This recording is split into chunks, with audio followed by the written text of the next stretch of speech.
Madam Clerk, we're live on YouTube whenever you're ready. Good evening, Vice Mayor Amoroso. It's 6:01. We're alive. Call the City of Lake Worth Beach City Commission work session and call it to order. Clerk, can you take a roll? Yes, it's blue. Yes. Mayor Pam Triolo is out tonight. No, I'm actually here. She's Oh. here virtually. Oh, good. I'm sorry. I didn't see you here. No worries. I'm glad you're here. Vice Mayor Andy Amoroso. Here. Commissioner Scott Maxwell. Here. Commissioner Herman Robinson. Here. Thank you. Thank you. And for clarity, I just want to let, this is our first night back in the dais. We are distancing, we have partitions, and wear your mask as much as possible. Madam Mayor, when you'd like to speak, staff will let me know and they will come in. So there may be a moment or two delay. And then here on the dais, you're just going to raise your hand and I'll acknowledge you.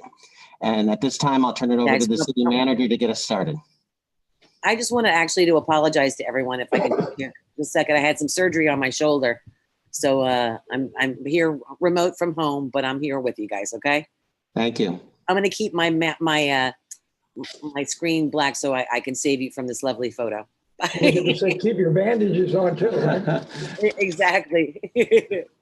I gotta keep ice on and off this thing for all night long here. So, but I'll be with you here.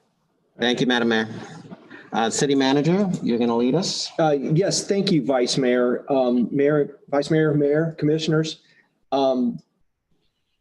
Just first, before we get started, I just want to remind everybody, we have very sensitive microphones on the dais. So if you bump it or tap nervously or move around, it picks it up and it may provide some background noise we don't want to have. So just to remind you of that. Just like that, Commissioner Robinson. Do we want to do the pledge first?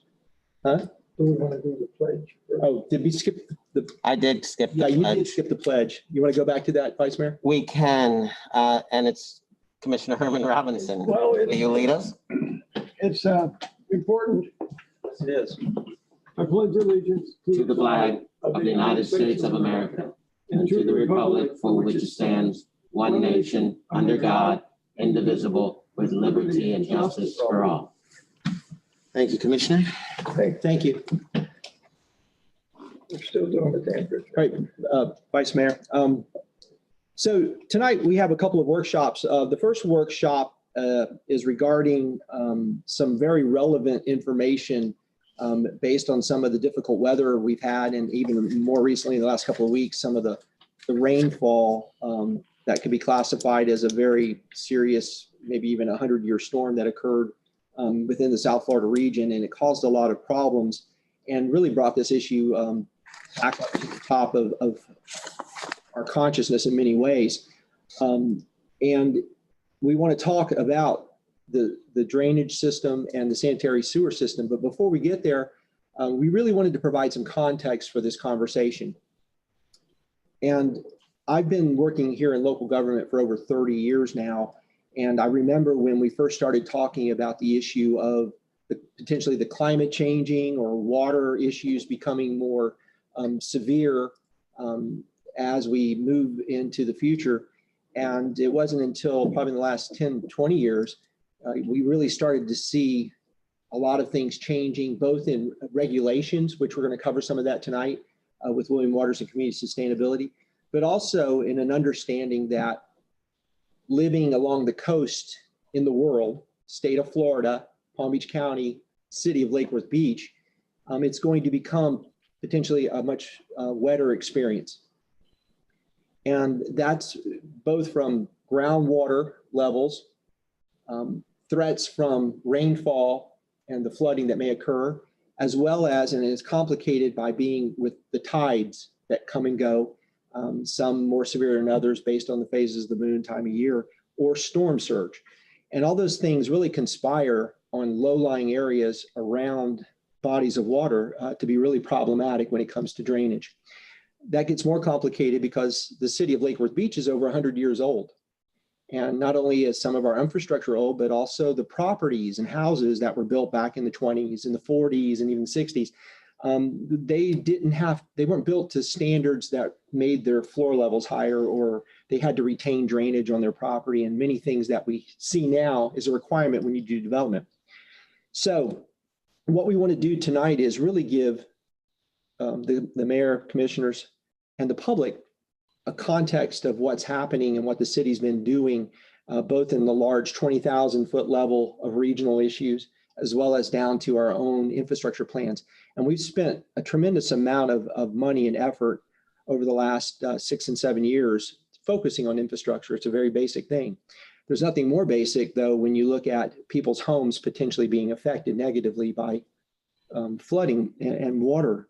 So I know from staff's perspective, and I speak as the city manager working for y'all, we're very empathetic to this very serious issue. We're very empathetic to anyone who has an issue with water that causes them to either, have their property damaged or causes them excessive concern, because we live in a very dynamic environment that's changing.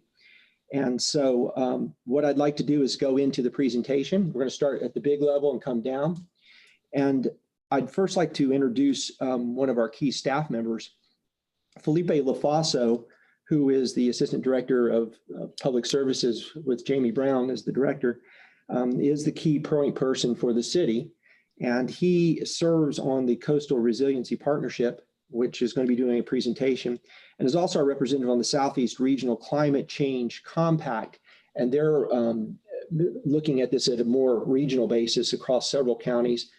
And what we're trying to do is really get a handle on the data, where things are going, so that we can, as local municipalities and counties, do the best we can to be the most effective in presenting solutions and engineering and designing things that, and here's a key thing, won't get rid of flooding.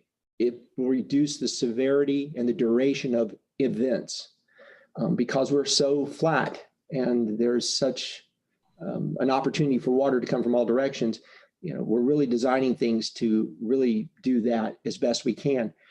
So without any further ado, I'm going to introduce and let Felipe introduce our panelists for the first part of this. They're going to speak, and then we're going to go into William Waters to talk about regulation. And then we're going to have the water utility staff talk more in detail about the systems and some of the capital improvements and projects. So with that, thank you, Felipe, if you're listening, can you take it from there? I can. Can everybody hear me? There he is. Yes, thank you. Oh, great. Thanks, City Manager, for the introduction. Again, it's Felipe Lafaso, Assistant Director for Public Works. Good evening, Mayor and Commissioners. Thanks for your time tonight. I am, as City Manager had mentioned, the city liaison for the climate change resiliency efforts citywide, and sit on the coastal, the CRP, and the Southeast Florida Regional Climate Change Compact, and involved in all those different facets. And have been for a few years now. Lake Worth Beach is a member of both of those associations, so we do get all the latest information from all the experts, the scientists, the worldwide studies, the localized studies. So it is a tremendous benefit and asset to be a part of that, both personally and for the city and for the city and the residents. So tonight's presentation is basically an update on the CRP. And if you all remember, we brought forth to the commission the study. It's called the CCVA, the Climate Change Vulnerability Assessment, which is basically a very hyper-focused assessment of the 8 local municipalities here in southern Palm Beach County, comprising of Lake Worth Beach, Lantana, Boynton Beach, Boca Raton, Delray Beach, Highland Beach, Ocean Ridge, and Palm Beach County. So very hyper-focused, not regionally, but strictly to Southeast Palm Beach County. And the experts are here analyzing that. And I'll introduce Liz Perez of Coastal Water Resources. She is the president of the company that's doing that study for us. And along with her is Brent Whitfield, who's a local resident that you all know, and our Lake Worth Beach community captain. So without further ado, I'll introduce those two folks that can go ahead and take it from here and give us the kind of where we're at with the study and the different aspects that it's bringing for us. Thank you.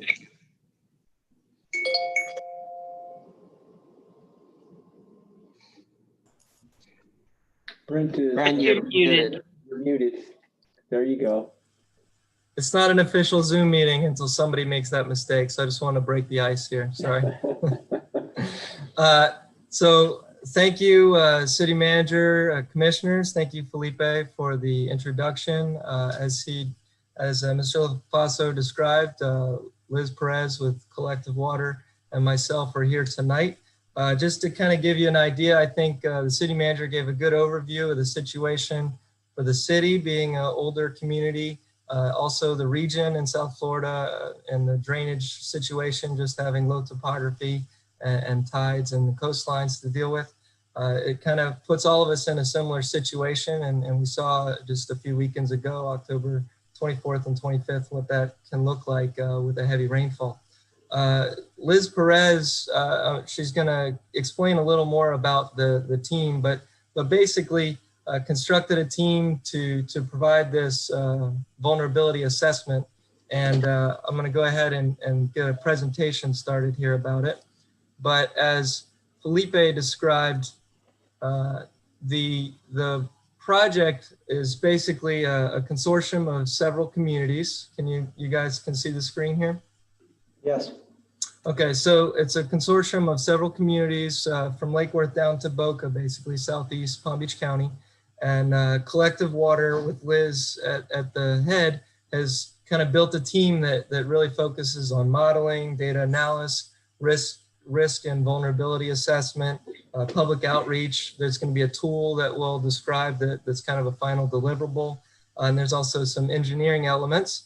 And so I'm a part of the team for the engineering elements, and also it's set up in, I think, a smart way where each community, as Felipe described, there's, I think, 9 communities. Each community gets a specific member of the team that's the community captain. So being that I'm familiar with the city of Lake Worth Beach, I'm the community captain for our team for the city. And so I'll be kind of walking through some of the work we're doing here along with Liz. So I'm going to go ahead and get started. So the agenda for tonight's presentation, we're going to talk about the Coastal Resilience Partnership and the Climate Change Vulnerability Assessment. Liz will kind of run through those with us. And then we'll get into some of the early results that we've seen for flooding specifically. As you'll see, we're looking at a lot of different things, but flooding, of course, is one of them. And then we're going to go ahead and dive in a little bit into what we saw just this past month and how that compares regionally. I included a picture here at the end of Wellesley of some tidal flooding. I think you guys have all seen. So just for folks that may not be familiar with some of these terms, this blue sky or sunny day flooding is an example when the tide is high enough in the lagoon that it backs up in the stormwater system and onto our roads and infrastructure. Even if there's no rain, you still see flooding. So I'm going to turn it over to Ms. Perez, and she can kind of walk us through kind of the background of how we got to this point. Thanks, Brent. Can I get a thumbs up that you can hear me? Everything okay? All right, excellent. Mayor, Commissioners, thank you once again for having us. Lake Worth Beach is near and dear to my heart, so it's really an honor to be here tonight to speak to you about this important topic. We had a really nice intro there, so I don't want to sidetrack us too long, but as mentioned, the city of Lake Worth Beach is a member of the Coastal Resiliency Partnership. The work on the partnership began back in 2017, really as an offshoot of the Southeast Florida Climate Compact activities. Our area was finding that we had specific issues and that we were interested in collaborating on some work together and achieving an economy of scale to do that. So the group started meeting back in 2017, and then in early 2019, the groundwork was laid for this study via a literature search and some data collection. And then in early 2020, really just as unfortunately the start of COVID, we kicked off the project and we've been working on it. It's very fast paced. We're looking to finish within a year. Hopefully by March of 2021, we are on schedule. So next slide. As described, the study area spans the southeastern portion of Palm Beach County. You can see Lake Worth Beach up here at the top of the map in green, and it spans the entire section of the county down to Boca. And there are some unincorporated portions of the study area as well. And it is important to mention that Palm Beach County is also a cooperator on this study. There you go. Is there a question? No, we just couldn't see it properly. Can you take us back to it real quick? There we go. There we go. Thank you. Our faces were actually over the map. Oh, no. Okay. Commissioner Robinson, you're okay? Yeah, I wasn't mistaken. It Thank wasn't your face I was looking at. Thank you. Okay. Carry on. Okay, great. So we're using a 5-step process for this study. This process has been used throughout the world to complete vulnerability assessments. It's tried and true. We are currently on step 3. So we've established the climate threats that we want to study. We've assembled a lot of data, both on the communities, the threats, your assets, just a lot of data from a number of different sources. And we're right now in the heart of the analyses. And in the later part of this year, November, December, we'll be looking at adaptation strategies. And that really is where the rubber meets the road. Once we study the area, obviously we want to know what we can do as a community to address all of these issues in a data-informed way. So that's really at the heart of this study. And then finally, as mentioned, one of the really nice deliverables of this study is a tool that staff and decision makers will be able to use for planning level decisions throughout all of these communities. It's really a nice, powerful tool named Adapt that is fully spatially enabled. So these are the threats. They were prioritized by the CRP, and we discussed a number of different threats, but the CRP was interested in these 12, and you can see a number of these threats are currently big news stories, unfortunately. We do have issues like wildfire and harmful algal blooms that made the cut, as well as a number of water threats that we'll be discussing tonight. So these really are the focus of the study, and all of these, we're looking at them as they pertain to climate and climate change. So it's important to mention, we talk a lot about sea level rise in South Florida. For this study, it's important to note, and I think in general, that sea level rise is not a climate threat in itself. It is a stressor. It creates an additive effect for many of the threats that we're looking at. So we're discussing 3 of these threats tonight, but it also exacerbates groundwater and saltwater intrusion, which I thought it was fantastic that that was already mentioned. Broward County is doing a lot of work on groundwater intrusion. And I think in the coming years, Palm Beach County will be looking at that more closely. And we are also looking at shoreline recession in terms of sea level rise as well. So next up is Brent to take us through some of the detailed results. Thank you very much, Liz. So as Liz described, there's several of the different threats that are related to water-related issues, tidal flooding being one of them, and as described, exacerbated by sea level rise. So really, we did an analysis using information about what the projected sea level rise might be, what the topography is of the city of Lake Worth Beach, looking at NOAA studies reports, and really kind of other tidal data. One of our teammates on this project that Collective Water and Liz brought in is ATM, which is a well-known coastal firm. So they really were an expert that advised our team on this as well. And so we kind of, I'm going to go into some maps of what the results look like. So really, this is not considering rain. This is just tidal flooding, similar to the graphic I showed earlier of Wellesley Drive at the end of the street. This is in a high tide condition in 2020. Really, you don't see any flooding of any appreciable manner. When we look at sea level rise of what is projected for 2040, which is 13 inches, according to the projection, the IPCC projection that Liz showed on the sea level rise slide, you start to see in that middle panel, flooding definitely on the golf course, a little bit of flooding in some of the other streets that are kind of the Lakeside Golf View block, definitely there at the base of the Lake Worth Bridge and the Lake and Lucerne corridor in that Golf View area in front of Bryant Park boat ramps. Areas that we see flood during rainfall, a lot of the reasons those areas flood is because they're low.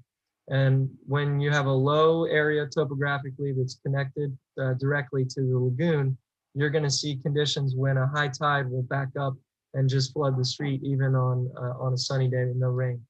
On the far right, 2070, that's a 33-inch projected increase in sea level rise. And I do want to point out, this isn't constant, but if you see anything for the king tides, you'll see news sometimes in Miami Beach where they're much, much lower than the city of Lake Worth Beach. And they've started to see sometimes of the months, certain times of day, they have what they refer to as nuisance flooding, which is just repeated flooding, whether or not there's rainfall that floods structures and roadways. So that's, if nothing is done to prevent it, and the track moves forward as projected by scientists, this would be the condition. And really, this was developed by ATM, like I mentioned, just purely tidal data, projections for sea level rise, and topography.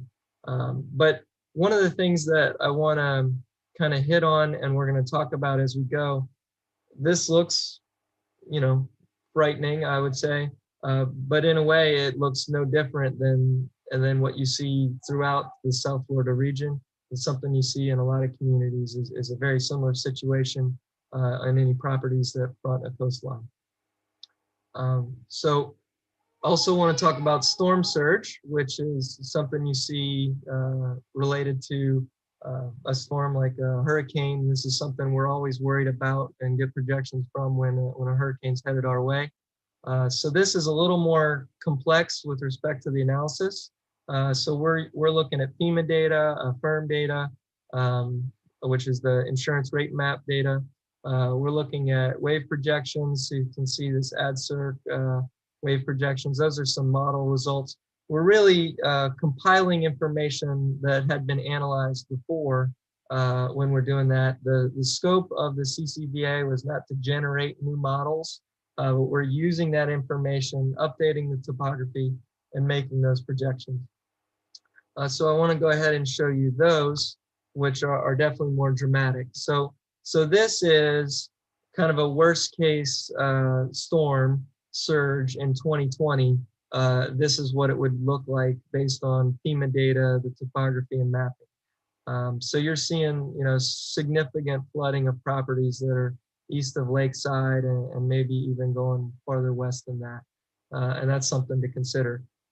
When you look at 2040 and 2070, it is more substantial than that, because that's where we're kind of additive seeing what the sea level rise would be. So basically the difference is you take a 2020 surge and you add 13 inches of increased water level, and you get to what you see in that 2040 map. You add 30 inches of water increase and you get to what you see in the 2070 map.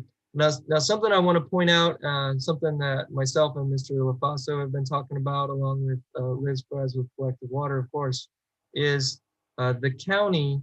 I don't know if many of the folks watching or on the commission have been following this. The county is currently working with FEMA on a surge analysis that has recently been done to update the model data that we're using right now. So a study was undertaken by FEMA and their consultants to do a new model with new storms. And the county, Jeremy McBride, the water resources manager with Palm Beach County, put together an independent kind of audit of the work that was done by FEMA and found some significant issues with that. So the county, they presented it at a Board of County Commissioners meeting. They're reviewing that information. They're putting together a letter of comments and concerns, submitting that to FEMA. It covers the city of Lake Worth, of course. It covers the whole coastline. And I think it's going to be important for the city to track as that information comes along. That's really going to be a marker for us if we're looking for grant opportunities or other ways to help kind of shore up our infrastructure and increase our resilience. Because this map looks the same all the way up and down the coastline. It's not that the city of Lake Worth is more vulnerable than any of the other coastal communities. And as an example, I'd like to show, these are some other locations to the south that are in the CRP area where we've been reviewing the same information. So again, in Point Del Rey, Boca, as we go south in our community, you can see that tidal flooding on the left and surge flooding on the right has significant issues. And I think interestingly, because the city of Lake Worth doesn't have a lot of inland waters, really we just have the C-51 canal that makes up our boundary between the city of Lake Worth Beach and the city of West Palm. That's really the only waterway, and that's a very large South Florida Water Management District canal. If you look at some of these other communities to the south, they have much more significant problems when it's related to surge and tidal, as far as the extent of the potential issues they need to address.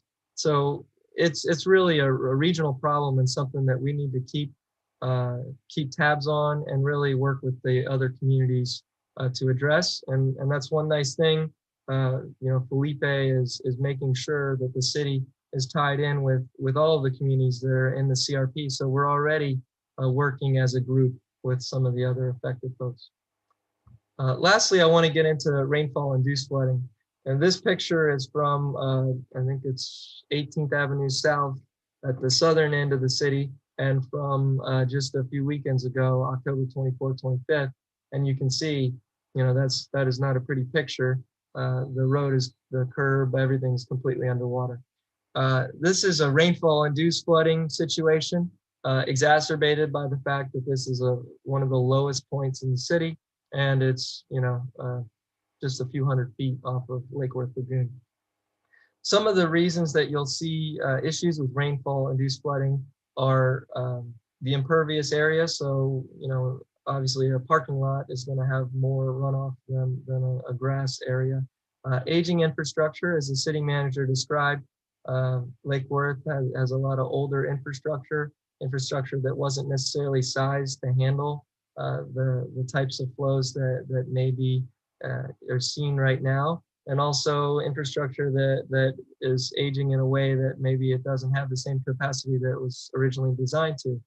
Also, as the kind of surge or the sea level rise or issues we have with tides increase, our system wasn't really designed to handle those types of things either. So, as I mentioned, our work didn't really involve, the scope of our work didn't involve creating new modeling. Collective Water has been doing some analysis of rainfall induced flooding at a really large scale, but I'm going to show you some figures here that actually the city, very much to the credit of city staff and the commission, had already done a very detailed analysis of rainfall induced flooding back in 2012. So in 2012, the CDM Smith was a consultant to the city that put together an analysis. And I know in working on projects with the city, this is something that the staff takes into account whenever looking at a project at a local scale. Working on District 4 on the neighborhood roads bond, we looked at the results of this modeling and used it to evaluate options to address flooding on the streets we worked on the neighborhood program. But if you'll see, a lot of this is low-lying areas, and then it's also areas that don't necessarily have good good infrastructure to maybe get that water off the street. So if you look, this is a 5-year storm event. So once every 5 years, these are the areas that are expected to flood. You see west of the train tracks, there's a couple areas on the street where I think that has to do with maybe some water that is getting trapped and not able to get under what would be the coastal ridge via the existing pipe infrastructure. You see some areas in the north on Notre Dame and Duke Drive that are flooding. I think that's because of lower streets where the tidal condition doesn't allow the water to get out as quickly. To the south, you see right there at Lake Worth Bridge, to kind of cut and able to fit it on the slide as large as possible. It's kind of cut as a match line in the middle, but Gulfview, of course, the area at Bryant Park that we always see flooding, and then down at the bottom of the city at 18th Avenue South, that whole street is flooded very badly. Some of the other areas, like at the old landfill and things, those are areas that were graded for that purpose to detain water. Along I-95, those are areas that are drainage swales and detention areas, so that's to be expected.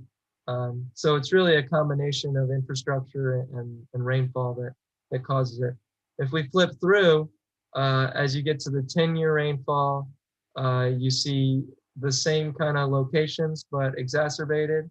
25-year, even greater, and then this is the wrong. I'm sorry, I had the wrong slides up here. I thought I had a better. I have a different slide that has a 100-year rainfall, but the 100-year rainfall again is just as a more extensive version of the same. So really, that kind of brings us back to where we are with assessing the vulnerabilities, and I'd like to have Liz kind of chime in for a second and talk for a moment about where we're going next, and then I'll close out with the description of the most recent rainfall. Sure. So now that we've assessed a lot of the threats, we're turning our attention to superimposing the threat data against asset data and analyzing this at a planning level. So that means hitting against the census tract level and looking at the results. And then in the later part of this year, we will be working together with the CRP as well as with each jurisdiction. So it will be Brent that brings this to the city to look at these strategies and to help prioritize them, to flush through issues.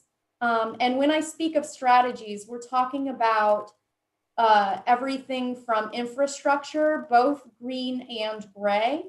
And we're reaching really deep into that bucket. I have to say we have over 500 adaptation strategies in the menu right now.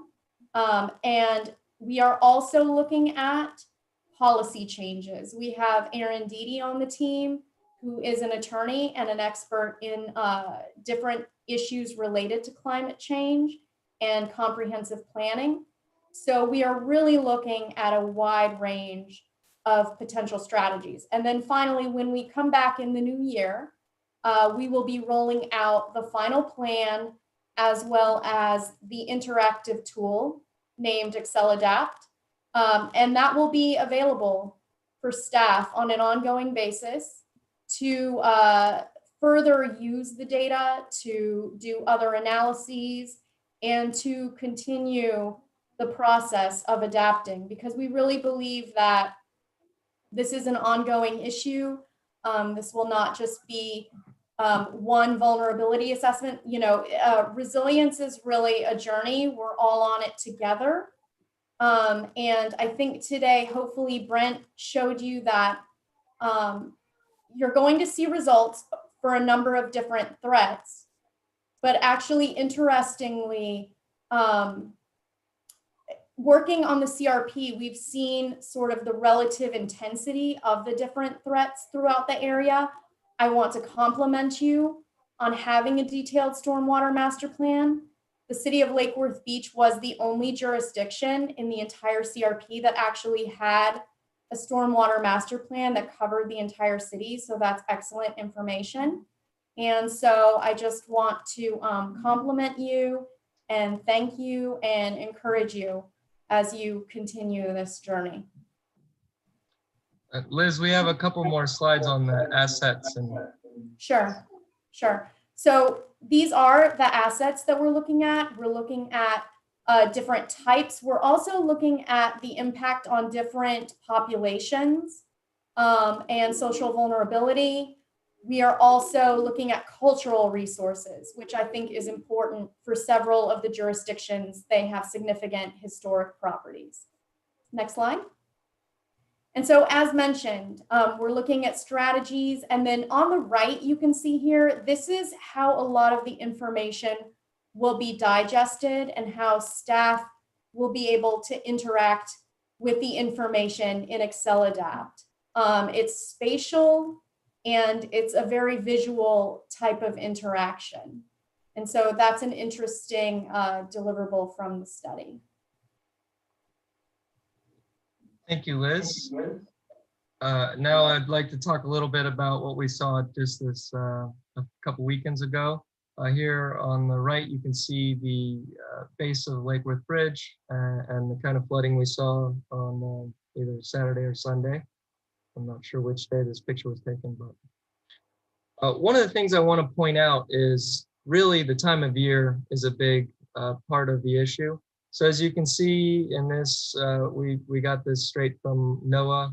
This was just data you can pull up for any location in the NOAA network. At the Lake Worth Pier, you can see that the tide, just kind of seasonal tide, increases such that September, October is when you have some of the highest tides in the year. That's why you also have the highest groundwater levels. As the tides are coming up, the groundwater level is also coming up. So that means there's less room in the ground for water to infiltrate. The soil water is going to be higher than in a drier season. And also you're going to see there's less capacity for you to shunt that water off the streets and into the lagoon. So already just in October, getting 10 inches of rainfall in October is going to be tougher to handle than 10 inches of rainfall in January. So I think that's something that's worth noting. The antecedent conditions, the average rainfall in October is around 5.6 inches at the West Palm Beach Airport.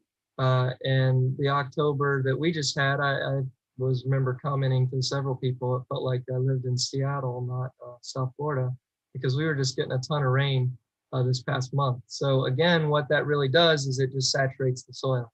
So even areas that typically you could rely on to get some infiltration or water to really kind of hold where it falls, it's running off and just generating more runoff in our streets and kind of overwhelming the capacity of our inlets and our pipes. So lastly, when we look at particularly that weekend, we had, it was about 10 inches or 6.4 inches, sorry, measured at the S155 structure here, which is right here at the canal that's at the West Palm Beach, City of Lake Worth Beach boundary. So that isn't quite a 10-year storm, but it is definitely a significant storm and something that, you know, based on the tidal condition and the situation with the aging infrastructure, that the lowest areas of the city are going to see flooding. I mean, there's not really much else that we can really do about that, unfortunately. There are infrastructure things that can be done and measures that can be done, but the current infrastructure is going to be overwhelmed by that kind of rainfall at this time of year based on those conditions. So here you go. These are pictures from around the city and the flooding that we saw. Again, I think the farthest right is 17th Avenue South, which is at the eastern limit where it's adjacent to the lagoon. In the middle again, 18th Avenue South, and then several pictures at the base of the Lake Worth Bridge, which are all areas that were identified in the city's stormwater master plan as having flooding. I want to point out that this was not just the city of Lake Worth Beach. These are just some clippings, virtual clippings from newspapers and news sources around South Florida, Lantana, Boynton Beach, Fort Lauderdale, Broward County. I know my office, we have a Broward County office and a Miami office, and several different clients of ours, municipal clients, were calling us and asking us to pull the rainfall records and find out how much rain fell in their city, because everybody was really overwhelmed and saw flooding that weekend. So with that, I'd love to entertain questions, or I don't know the agenda, city manager, if we need to hand it off and come back to questions later, but I'll be available. Thank you, Brent. I'm going to go ahead and start off. So I represent one of the districts that lays on the water side, and also Commissioner Robinson. I know my phone was blowing up, and a lot of people understood, but the main question is, what can I do? What is the city's responsibility? Why isn't the city, the storm drains are full. Why isn't the city cleaning those storm drains? I mean, a lot of misperceptions. And, we tried to get the right answers out, but it's just like a hurricane. Everything's coming in at one time. All the calls are coming in at one time. I think one of my biggest questions, and I don't know if it's for you, Brent, or city staff, we had a lot of septic intrusion. What causes that, and what can we do for that in the future? Vice Mayor, if I could. Yes. The presentation that's coming behind this, with Okay. a few more sections, we'll get into some of those specific infrastructure areas you're concerned with the flooding, both in sanitary and the drainage side. So that may be good to wait and let staff go. Okay. I have more questions, but I see Commissioner Robinson's hand is up. Well, finish up, because you're doing really well as to what I wanted to say. So Okay, so we're gonna come back to that question. Let me continue on. So I'm getting a lot of residents that said, a plumber knocked on my door and offered me a $6,000 septic pump. And she said, to me, common sense says I shouldn't buy this septic pump because I have nowhere to pump the water. What are we doing, or what can we say to residents when the shyster is at the door saying, we can help you, when your city can't? And can we, with staff or the city, push some of that information out through our utility bill, and so people aren't taken advantage of? It's like any other situation. There are people out there that will try to take advantage of somebody's issue when, the sky is falling and they want help right now. And we know coming in the future that, this is not a one-time thing, that it's going to come, and we need to make sure that we take care of our residents and make sure that they're not, spending money that's not needed to be spent.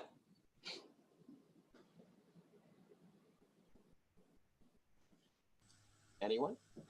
Well, we might get to some of those issues. Okay. Because again, it gets back to the local drainage and sewer issues. And we can probably field some of those questions with the facility staff that's going to be presenting. Mr. Maxwell, did you have anything Madam Mayor, did you have anything at this moment? Commissioner. I was just actually thinking, can you hear me? Yes, go ahead. I'm sorry, I was just thinking about, and again, this might be for later, city manager, but, I've done a lot of studying of Holland and, what they have done. They're at and below sea level rise, and a lot of the drainage types of facilities that they've created to really alleviate the situation. In listening to them, they say it's not just maybe they can't solve everything, but they can alleviate some of the problems and make them last, a shorter duration of time than they actually are. And that's what they've done. I know that there's one scientist, and of course now I can't think of his name, but that has actually gone to New York and New Jersey, to that Hoboken area that's underwater, and West New York that's underwater. And they've actually hired this guy to come in and create solutions.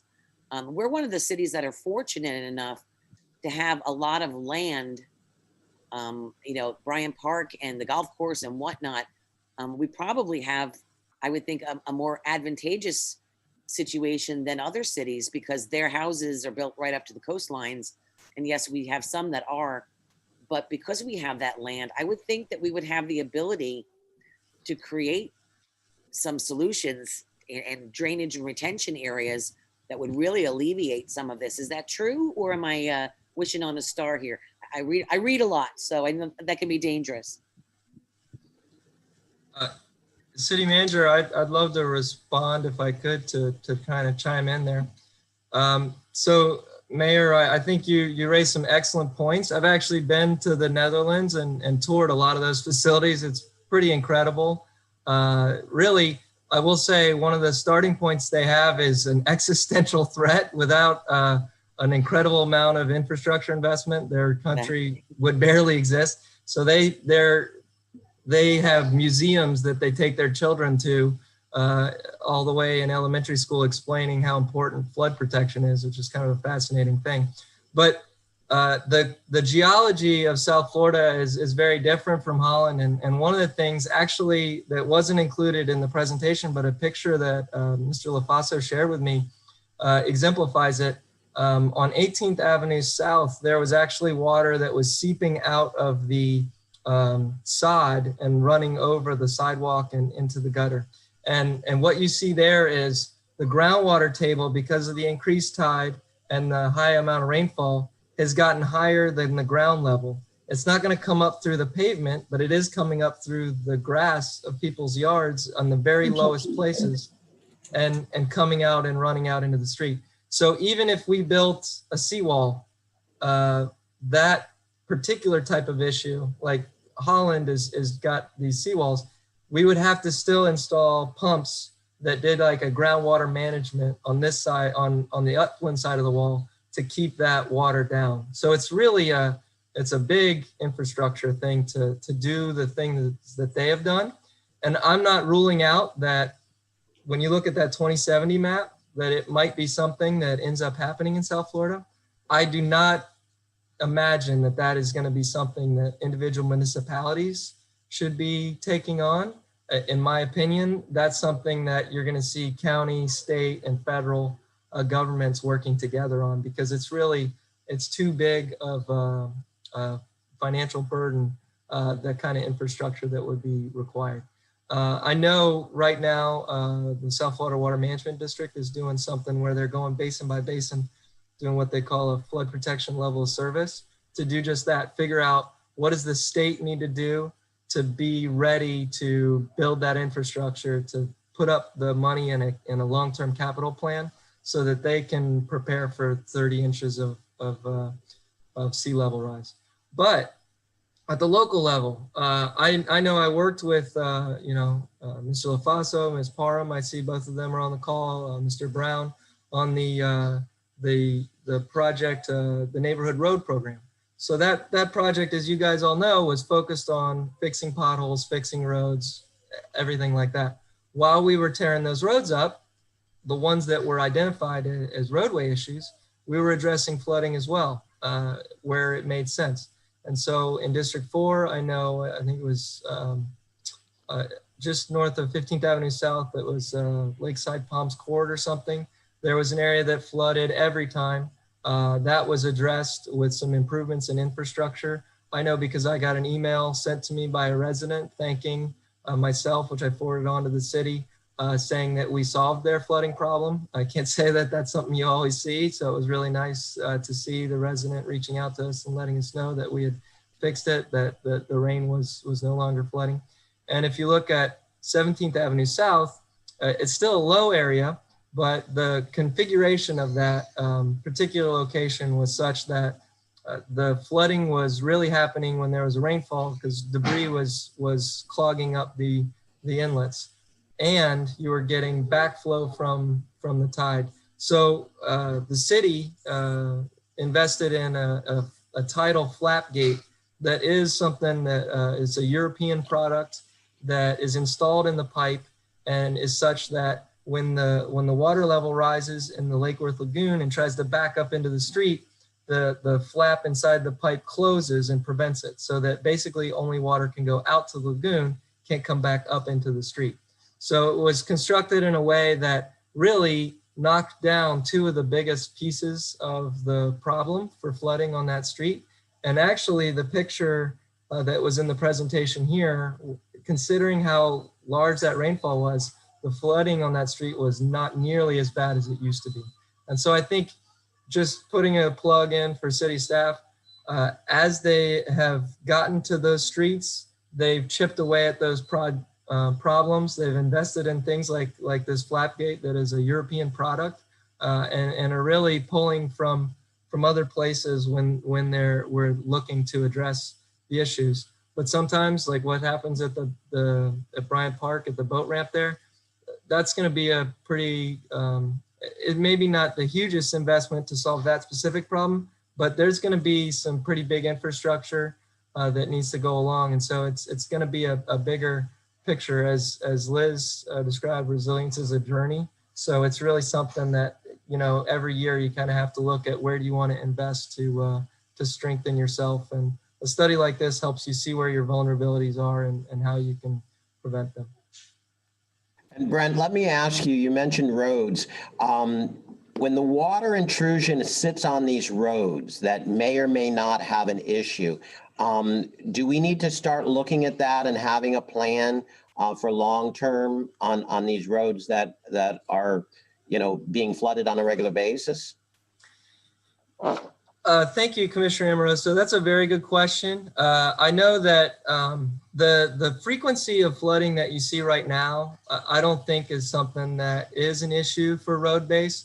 That Lime Rock road base, if it is inundated for a significant portion of time, you are going to see some dissolution and potholes and ruts and issues as you go.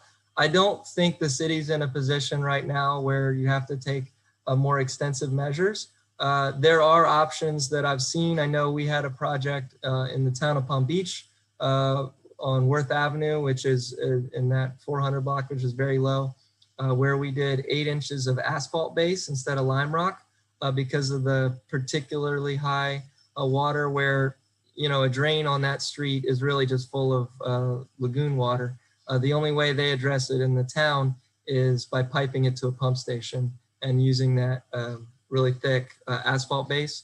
Over on Singer Island, they did concrete roads, which is a very significantly expensive option, but for that reason. But they also had a kind of a particularly vulnerable area. There are places, I know we did a project in Miami Beach where we used geotextile fabric. It's kind of a little more experimental. I'm not sure if it's quite the same resilience that you'd see with a concrete road or a black base, but doing that fabric interwoven into the layers of pavement that help you combat the issues. It is something that probably down the road would be a problem.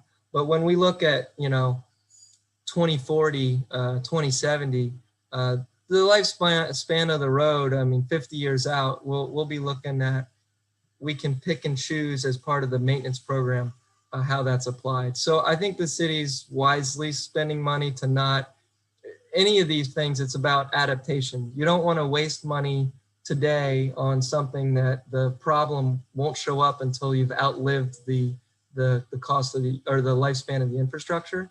So I don't think it's something that should have been done necessarily now, but you're absolutely correct. It's something that, you know, on a case-by-case basis and, you know, 10 years from now, it really needs to be thought through. Commissioner Maxwell, did you have a question? I did. Thank you, Brent. Actually, you answered part of my question.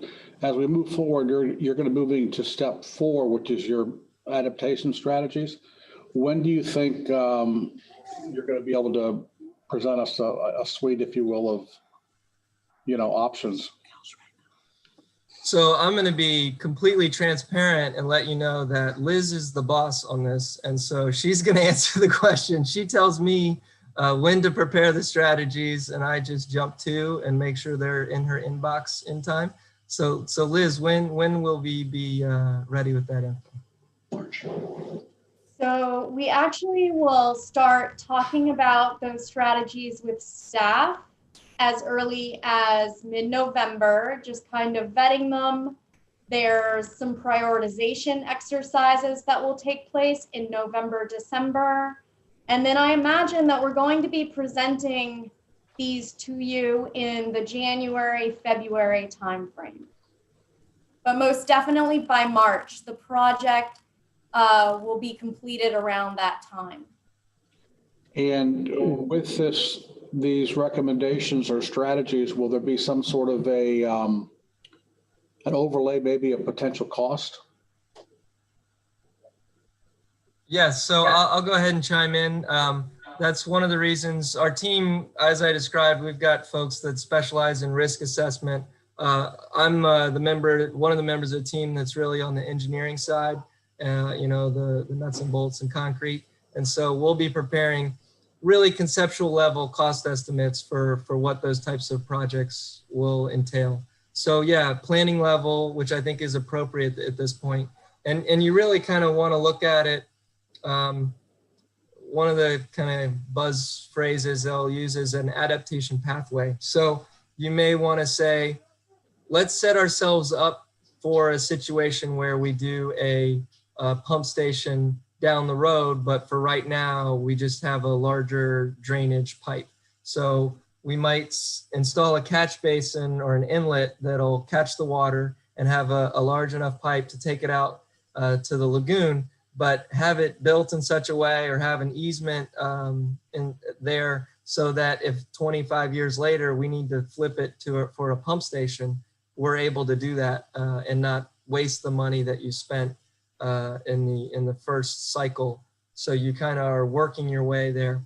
And something I'd like to point out, the mayor really hit it on the head. The city has a lot of property along the coast. And interestingly, a lot of the residents on Lake Worth do not have a hard seawall. They have a natural shoreline.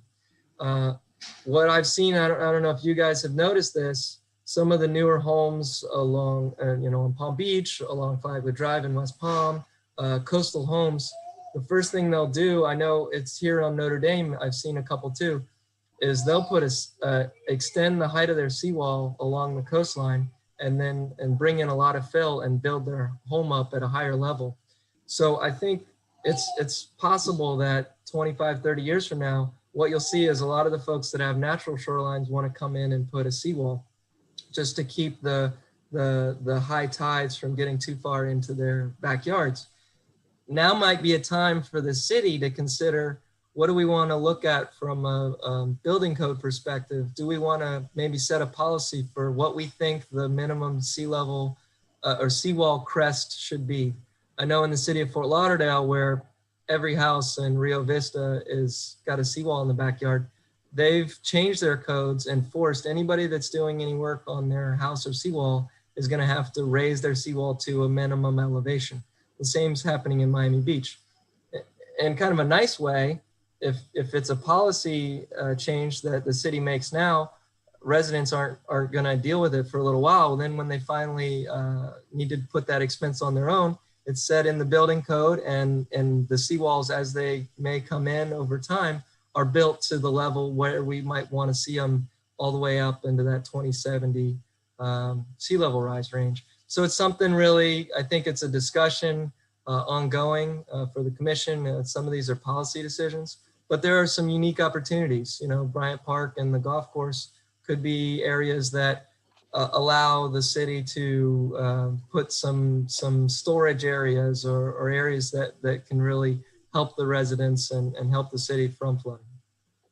Thank you. Thank you. Commissioner Robinson?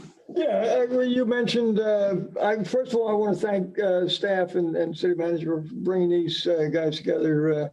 You meet once a month, Brent? Is that it? I meet when I'm told. As you know, I just listen to the folks that Liz can fill you in. We have a whole team that we end up on these Zoom calls pretty frequently. Liz, you want to fill us in on the schedule? Yes. So the technical team works on this daily. It's, as I mentioned, we're completing this study in a year. So we work together daily. And we're meeting with staff at least every 2 weeks, meaning the different representatives on the CRP. And then we've had workshops roughly every month and a half, official workshops.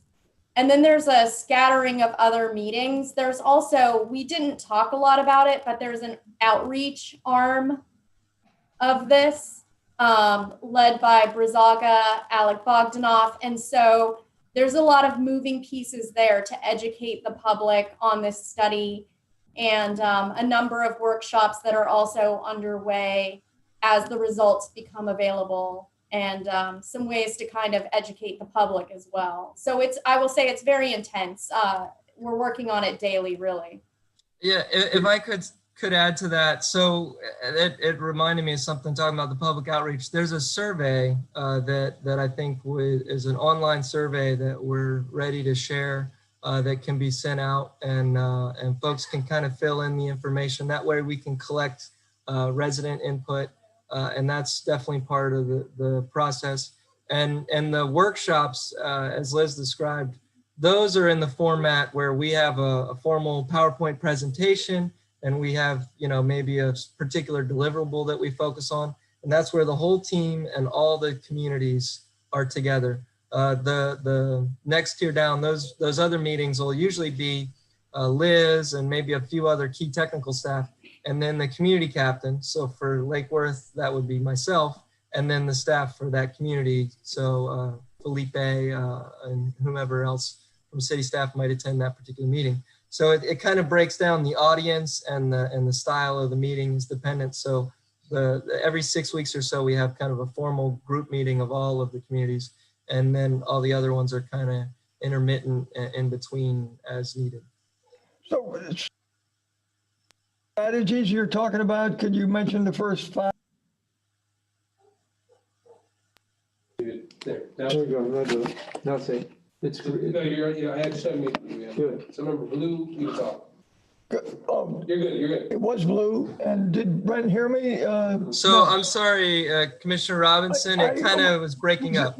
Was asking about the 500 strategies you mentioned, and if you could just mention the first 5 that we might do sooner rather than later. So I think the strategy suite. So tonight we talked about flooding. There's threats, high winds, drought, social issues. So the strategies, the 500 strategies, really cover things outside of just what you would see with maybe a seawall or a pump station or increased, more flap gates or things like that.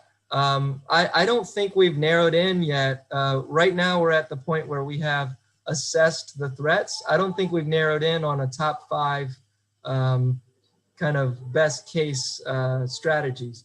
What I will say, I think when you think about from a cost perspective, any place we can look at a policy opportunity, that's going to be something that maybe isn't immediately thought of, but is a good option because it doesn't necessarily have a direct cost and is something that can kind of phase in with time. But I think you're definitely going to see, I know for sure there's places that an opportunity to add an additional outfall just could relieve some of the city current system that's trying to discharge to the lagoon, but it's just overwhelmed. So there might be opportunities where we can find a place to put another outfall out to the lagoon. That's something you have to worry about permitting issues, but it could be managed. There are places where I think, it might be a reconstruction of the road where you just raise that road. That's something that I'm starting to see in other communities in South Florida. If the grades make sense in a place like in front of Bryant Park, there might be options to bring up the intersection the next time any road work is done over there.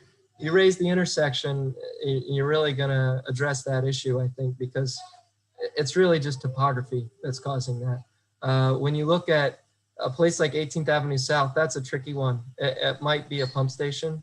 It really is going to be location specific. So we'll be diving into that more. But I think it'd be hard to pick a top 5 because a top 5 for one location might not apply at all in another location. So you mentioned tool deployment too. Are there any thoughts of immediate response? I know you're working on it and it's a long range plan and 3 years in and we know that it floods in the low areas. And we also know that if it's percolating out of the grass, it's percolating or trying to percolate out of the street and creates potholes. And it's a local issue. And Commissioner Amoroso mentioned that when it rains, the phone rings. So are there any temporary, what are you doing about it now, sort of thing? And we're going to talk about sewer intrusion later on, I hope.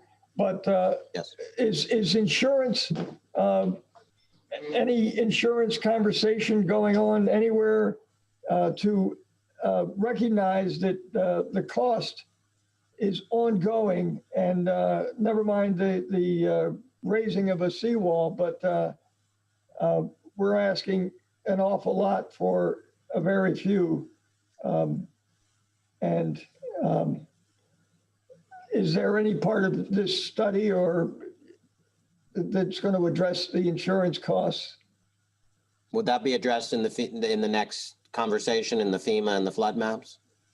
So I think FEMA is definitely the place where you see insurance discussion come in.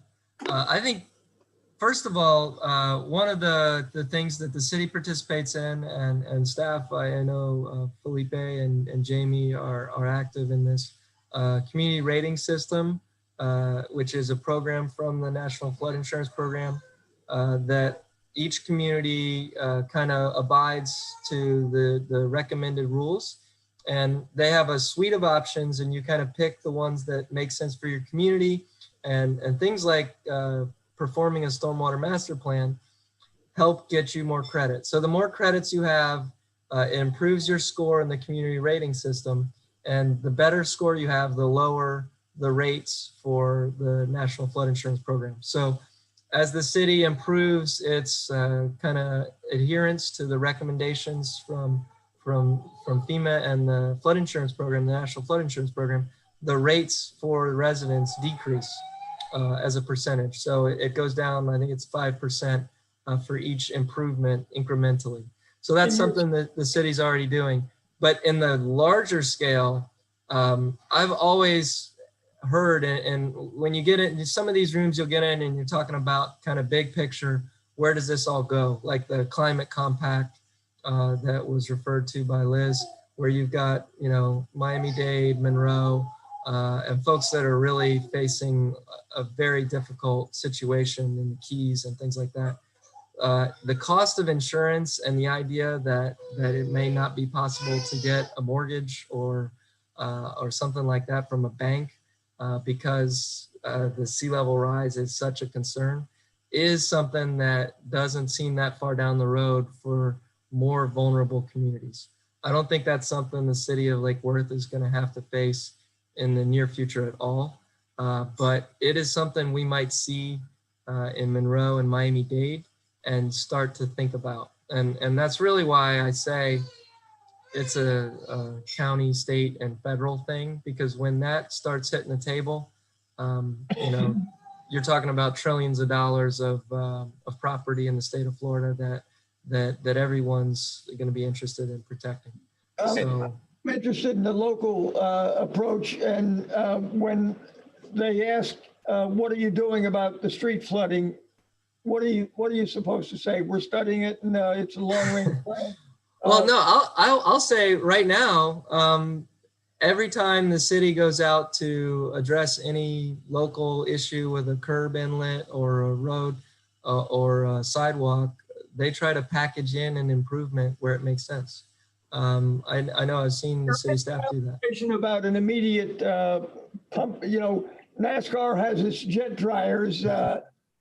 Do we have any mechanical approach to an immediate,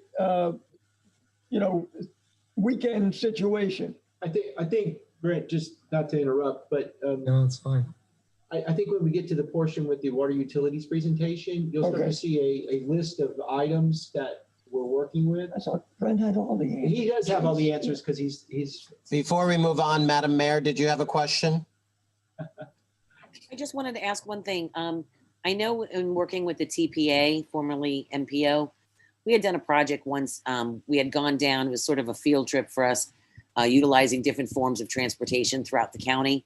And we were in Boca Raton at a new bike area type of park that they created by the Tri-Rail station. And what was interesting to me was that some of the bike paths and travel lanes were actually underneath water. Are you familiar with that, Elizabeth? Maybe too. I am actually. I remember just by chance when they did the Spanish River interchange right adjacent to that train station, the Tri-Rail station. Yep. That's the El Rio Trail, is the bike trail. And they wanted to continue the trail past the train track and under Yamato, I think it was, and tie it into the remainder of the trail. Yep. And we studied it, and we're like, in order to get clearance under the train trestle and under the road, when the canal is high, it's going to flood the sidewalk or the bike path. And it was just kind of, this is what it is. There were options discussed of putting a flood wall along the side of the bike path and a pump station. So, I don't know if they ever wanted to follow through on that. But, some things they kind of, I guess, can accept this particular facility is going to have periods of time where they have that issue and be impassable, or you have to walk your bike through the water, or you have to invest in Well, I had incredible asked amount them of about money. it. Well, I think that, they have a much larger tax base than we do, but I believe that they put a pump system in place there. Yeah. So I Okay. didn't Yeah. know if those are some options at a very high cost. So yeah, that must be what they did. I know I was working for DOT on just the study of how the impact would be on the canal, and not looking at what we do with the bike path. So we just took that chunk out of the canal and made sure that the canal would still have the conveyance that it was designed for. But I guess that's what they did. DOT has a lot more money than almost anybody in Florida when it comes to engineering. So they must have put a flood-proof wall on the outside and a pump system to pump the water out. So, I mean, that's the kind of thing you can do at any scale. And that's the kind of thing they do, like you mentioned, in the Netherlands. It's just very expensive, and it requires a pretty big budget. I think what Commissioner Robinson was referring to, I know with the Water Management District and their canals, there are times they mobilize a temporary pump. I know with city utilities, when they look at, lift stations or they have generators, they might need to mobilize. I don't know if for surface water issues, you want to invest in an emergency response type thing. And I'm not sure exactly how that would be configured. Certainly, maybe that's something you and staff could discuss. Okay, we're going to move on to our discussion of the 2020 FEMA FUD zone map. Yes, Yeah, William Waters. City Manager, and William Waters is going to lead us on that.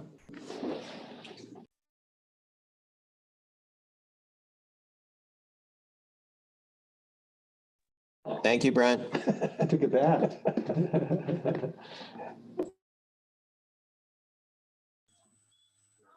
Thanks, everybody.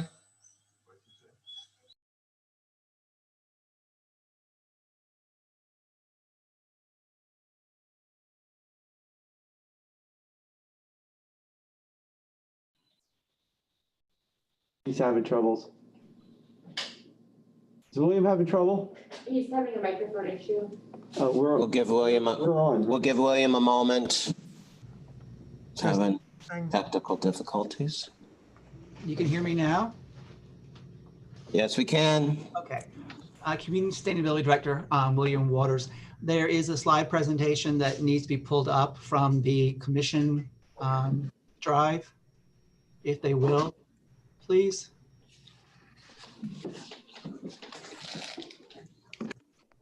Who's working on that?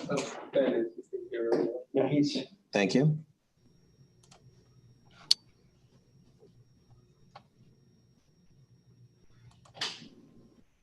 Who's sharing the presentation?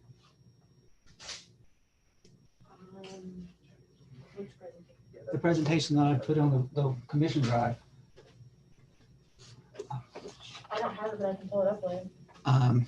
Okay, I'll try to pull it up and see if it'll work.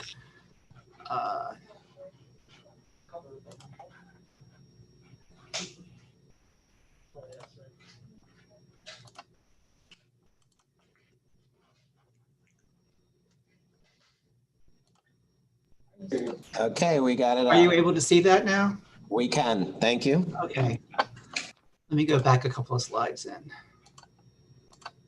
Anyway, as part of adopting the new building code, in tandem with that, there are new released flood insurance maps that came out in February.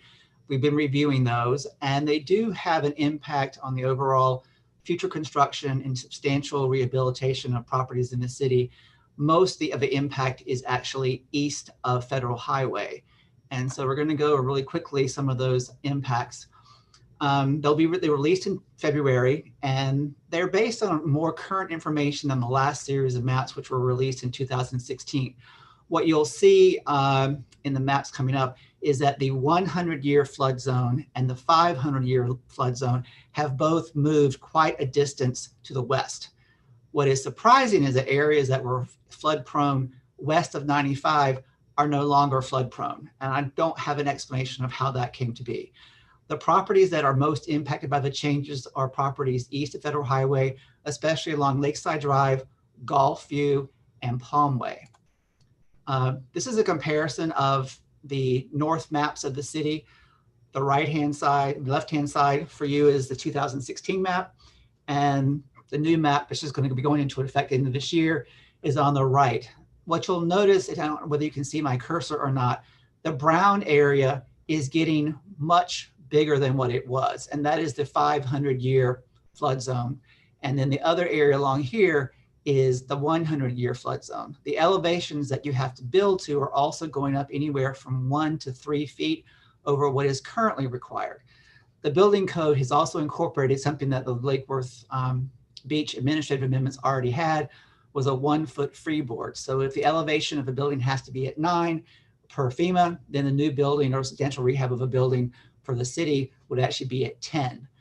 The bigger impact, and I think it's becoming prevalent based on what's been happening recently, is the southern part of the city. The 500-year flood zone is going all the way to Federal Highway, and in some instances a little bit past it. And the 100-year zone is getting much wider. The consequence of that is in some areas, the new FEMA elevation is 11 feet above sea level, which means that a new structure has to be built at 12. Previous to this, they were at around 9 and 10 feet. And 12, just to give you a comparison, many of the houses in the historic districts along Lakeside Drive are at elevations 5, 6, and 7. So when a new building gets built, it's going to by default already be at least 5 feet higher than the adjacent structures. The other impacts of the new maps is that all new construction has to meet the new elevation requirements, as well as new additions, expansions, and substantial improvements. Substantial improvements are defined as investments in improving a property that are equal to or greater than the market value of the property, the building. We can take into account appraisals. Most people go with the market value on PAPA, which, as we all know from experience, is rather low comparison compared to the actual value of the structure. As I mentioned, South Lakeside Drive is probably going to have the largest impact from about 6th Avenue South going south. Buildings along the east side are going to have to be built at elevation 12. I explained the substantial improvement. What has changed also is that the city is going to have to be more administratively involved in keeping track of the improvements to existing buildings over a 5-year period. If during that 5-year period, the investments to improve those properties cumulatively exceed 50%, then the building will have to be brought up to the required flood elevation requirement. There are some exemptions for historic contributing properties, but as you know, there are a lot of properties in historic districts as well as other areas that are not contributing and not designated. The other impact is also the larger areas will be required to have flood insurance. There was mention of our flood insurance rating. It's at a 7. It has improved from a 9. Getting to a 6 is going to be quite a bit of a challenge. We are looking at that with our consultant, but some of the improvements that have to be done to ensure that there's a less likelihood of areas flooding are getting to become cost prohibitive. The most important thing I think that the community needs to be aware of is that the overall character and streetscape of some of our streets are going to change over time. There are people who have historic buildings that may want to jack them up. There are new buildings that are coming and already being proposed that are being built on stem walls to achieve the new elevation. The new FEMA requirements also do not allow people to bring in fill and raise their entire property to the new flood elevation. All that can be raised is the footprint of the building, which can be done either with stem wall construction with earth behind it, or piles or piers.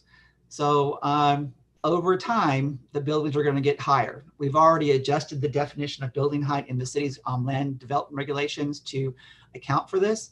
That was approved by you, I think, a couple of rounds ago. So we're going to need to be prepared that things are going to change. So the future, our new construction is going to be built at higher elevations along South Lakeside Drive, South Palmway, some areas along South Federal Highway, Gulf View on the northern part of the city, and some portions of North Lakeside Drive. And many of the structures that we have now are going to be limited to how much they can be improved. As an example, a house that's worth structurally $200,000, once you have invested in improvements $100,001, you're going to have to bring that building up to current code from a flood elevation standpoint. It'll also become more expensive to maintain, insure, and purchase properties in our flood zone. That's happening across Florida, so we're not alone in that. Also, the cost to improve some of these buildings to bring them up to flood elevation are going to render some of those properties obsolete. Other buildings are going to be found obsolete due to repetitive losses due to flooding. So we may be faced in the fact that some of our buildings in our historic districts, though they're contributing, may be lost because of repeated flood occurrences, or the cost to raise them is beyond the economic value of the structure. We have made some adjustments to our land development regulations. I mentioned building height. Also, the historic preservation guidelines spell out a variance process for contributing properties to ask for exemptions for the height. And then there's also stormwater management policies that we may have to include at some point, as well as improvements to the comprehensive plan. So that was a really quick overview of it. I can go back to whatever slide you'd like, and I'll try to answer questions as best I can. Thank you, William. Real quick, again, a lot of these issues are in my district and in Commissioner Robinson's district. And just, I don't know that I have questions at the moment, but I had a couple comments. So I'm already hearing from residents that their insurance is going up in those districts. It doesn't take me to be a developer to know that if you are raising some of these properties, new construction, that, you know, the water has to go somewhere. What exactly are we doing for the neighbors that may be next to and or, you know, on the same block as a new construction that, you know, again, is higher, you know, that water, it only makes sense to me that that water is going to go down into either the next door neighbor, into the streets. You know, what are we doing to try to take care of some of that? Or is there anything that we can do? We have done a lot, actually, beginning in 2012 and 13 with the improvements that you did to the comprehensive plan and the new adoption of the revised land development regulations. We decreased the amount of impermeable surface allowed on lots throughout the city. As an example, there were numerous properties in the city that were allowed under the old code to be built out with 95% of the site being impermeable. We have now reduced that. Some areas we can only allow up to 45% impermeability. Downtown, I think it's close to 90. As I mentioned earlier too, the sites cannot be raised to lift the whole property up. We have rules and regulations that do prevent, or at least require, that properties maintain their runoff on their site before it goes to the street of stormwater. Brian or Giles or Julie could possibly give, I can't remember what the actual number is, but they do have to maintain a certain storm event level on their property before it's released. So would that be something like a catch basin? I did have a resident tell me that he put a $6,000, what he referred to as a catch basin, in his backyard. And this past flooding situation was the first time that he actually saw that area full of water behind his house. So would that be, you're actually encouraging them to catch the water and contain the water on their own properties? That's one example. We have dry retention areas. We have exfiltration trenches. There are French drains. Some of the cistern systems meet a water retention performance measure that actually can meet the requirements of Southwater Water Management District and the requirements that Brian and his team have on the stormwater facility. So it has improved. There have been some statements made about some of the new development that came during the last economic cycle in 2004 to 2010. And I will say that the flood insurance maps and the stormwater management of the city was not as current as it could be. Brian and Giles and Julie and 4 people before them have made significant strides in requiring new construction to meet certain performance standards, as well as what we put in place with the land development code to require more permeable area on properties.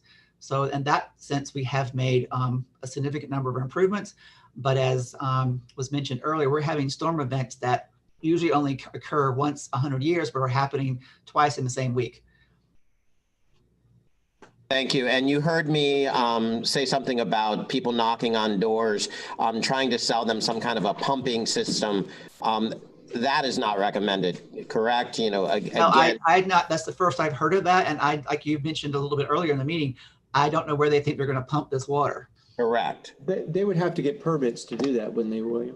Well, if it's a temporary, like a generator, and it's just pulled out to pump water on an as needed basis, it may not require a building permit. If it's permanently fixed and has an emergency connection system that triggers when it comes on, if it's hardwired to the house or the property, that would then require a permit.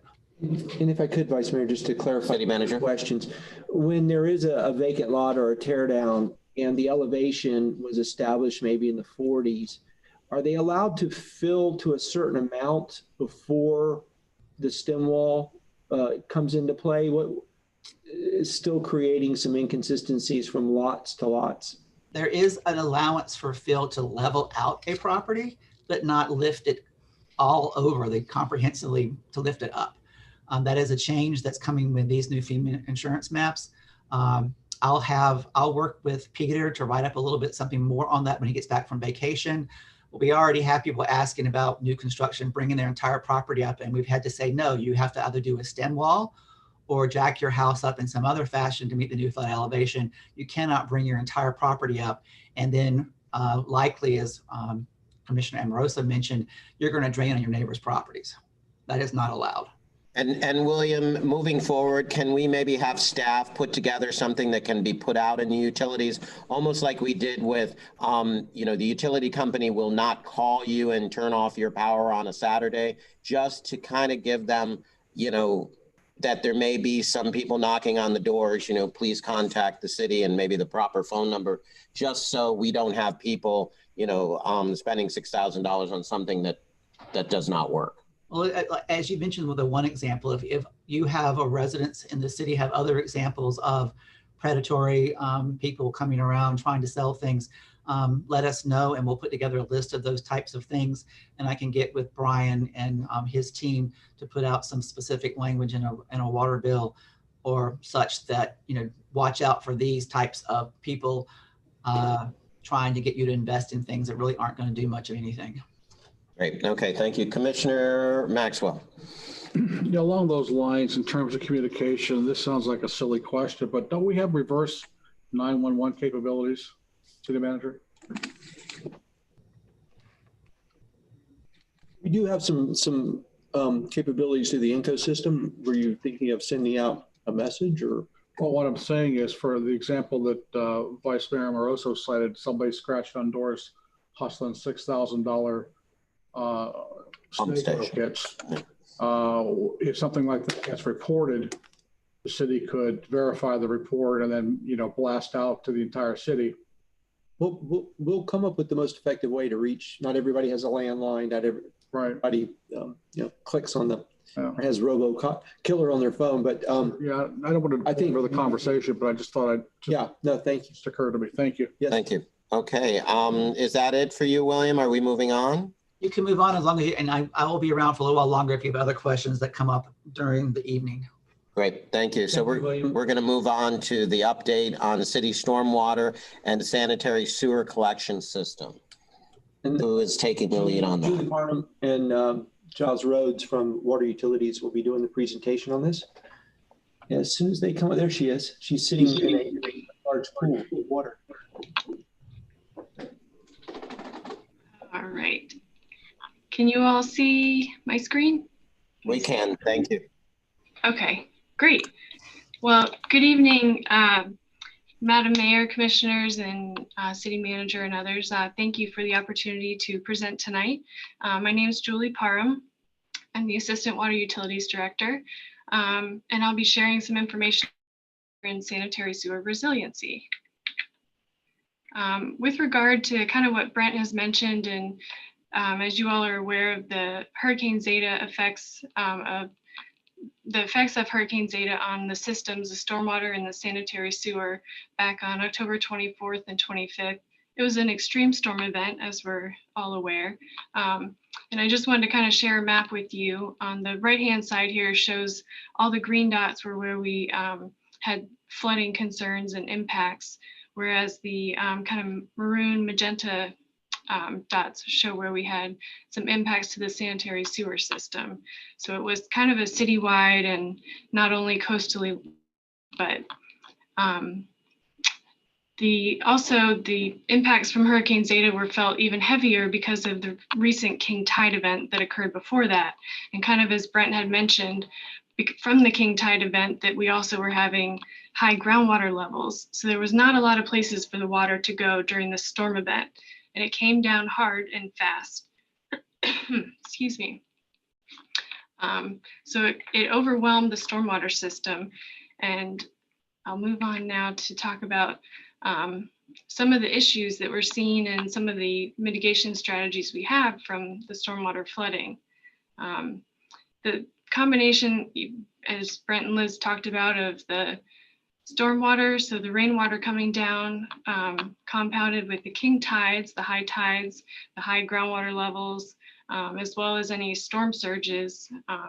It's a combination of a lot of water and where can you send it? Our stormwater infrastructure is pretty old and was designed several years ago and is needing upgrades and improvement. It was designed to handle a 3-year event, which is approximately 6 inches that downfalls, and it's supposed to handle the event over time. It's not immediately gonna take all the flow right away. Some of the mitigation strategies to help with this flooding that we've handled recently is the installation of tidal check valves. As Brent was mentioning, this is the European check valves. The bottom picture shows how the check valve kind of operates. It only lets water flow one way. This will help prevent the king tide influence onto the storm system. Since Hurricane Zeta, we've also been working to check the storm systems for any blockages and televise the lines to make sure that there haven't been a lot of solids and debris building up in the system.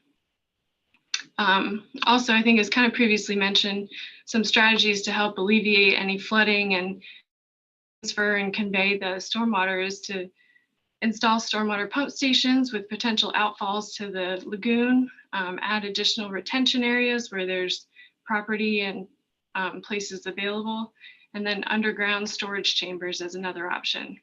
There's several pros and cons to each of those, as well as costs. Some of the recent projects we've done to work on making the stormwater system more resilient, as mentioned, was installing tidal outfall check valves. We've installed about 4, 2 in Bryant Park, as you can see kind of on the map, and then 1 down at 17th Ave South that Brent had mentioned, and 1 also at 18th Ave South. Conducted several drainage upgrades as part of the Neighborhood Road Bond Program.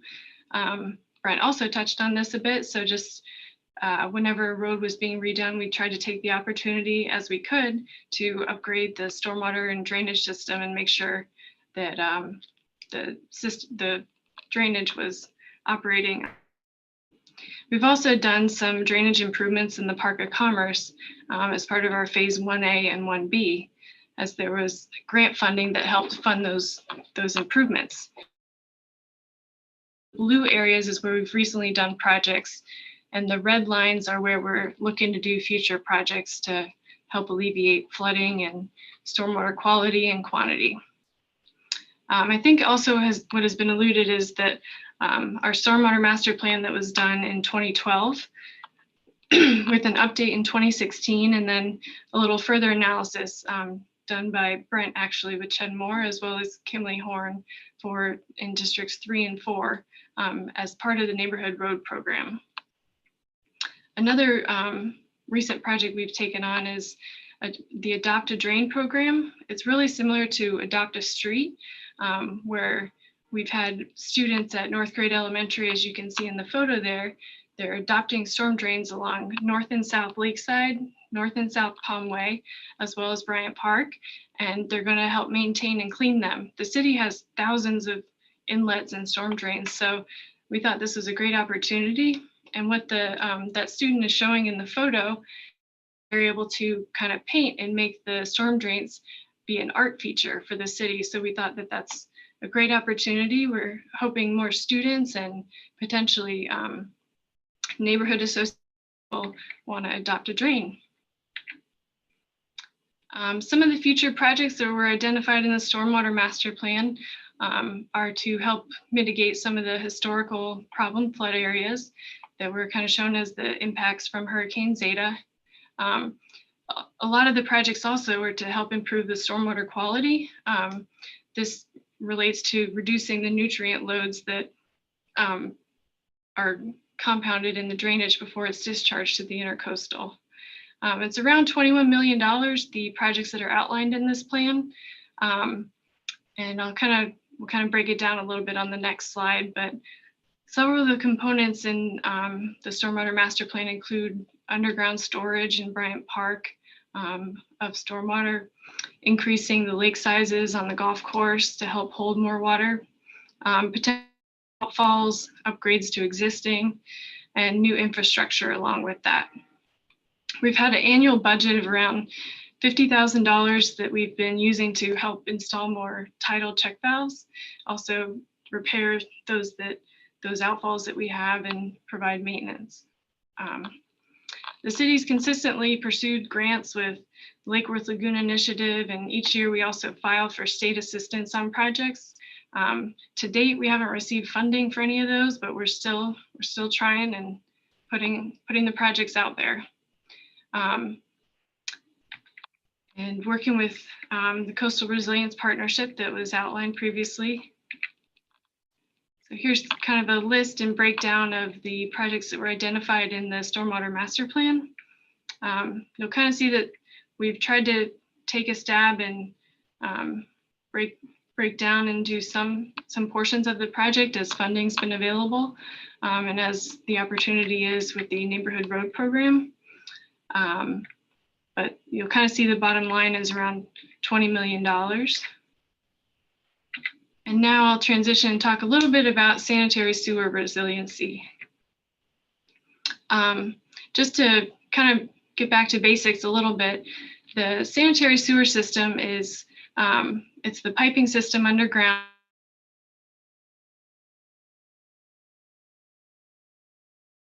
We lost you. Yep. Am I back? Yes. You are. Thank you. Okay, sorry about that.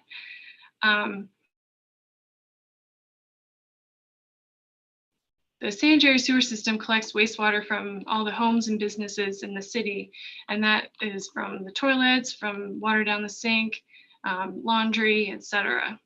And then that wastewater is conveyed through the city and ends up through several lift stations and into a master pump station that's at Bryant Park.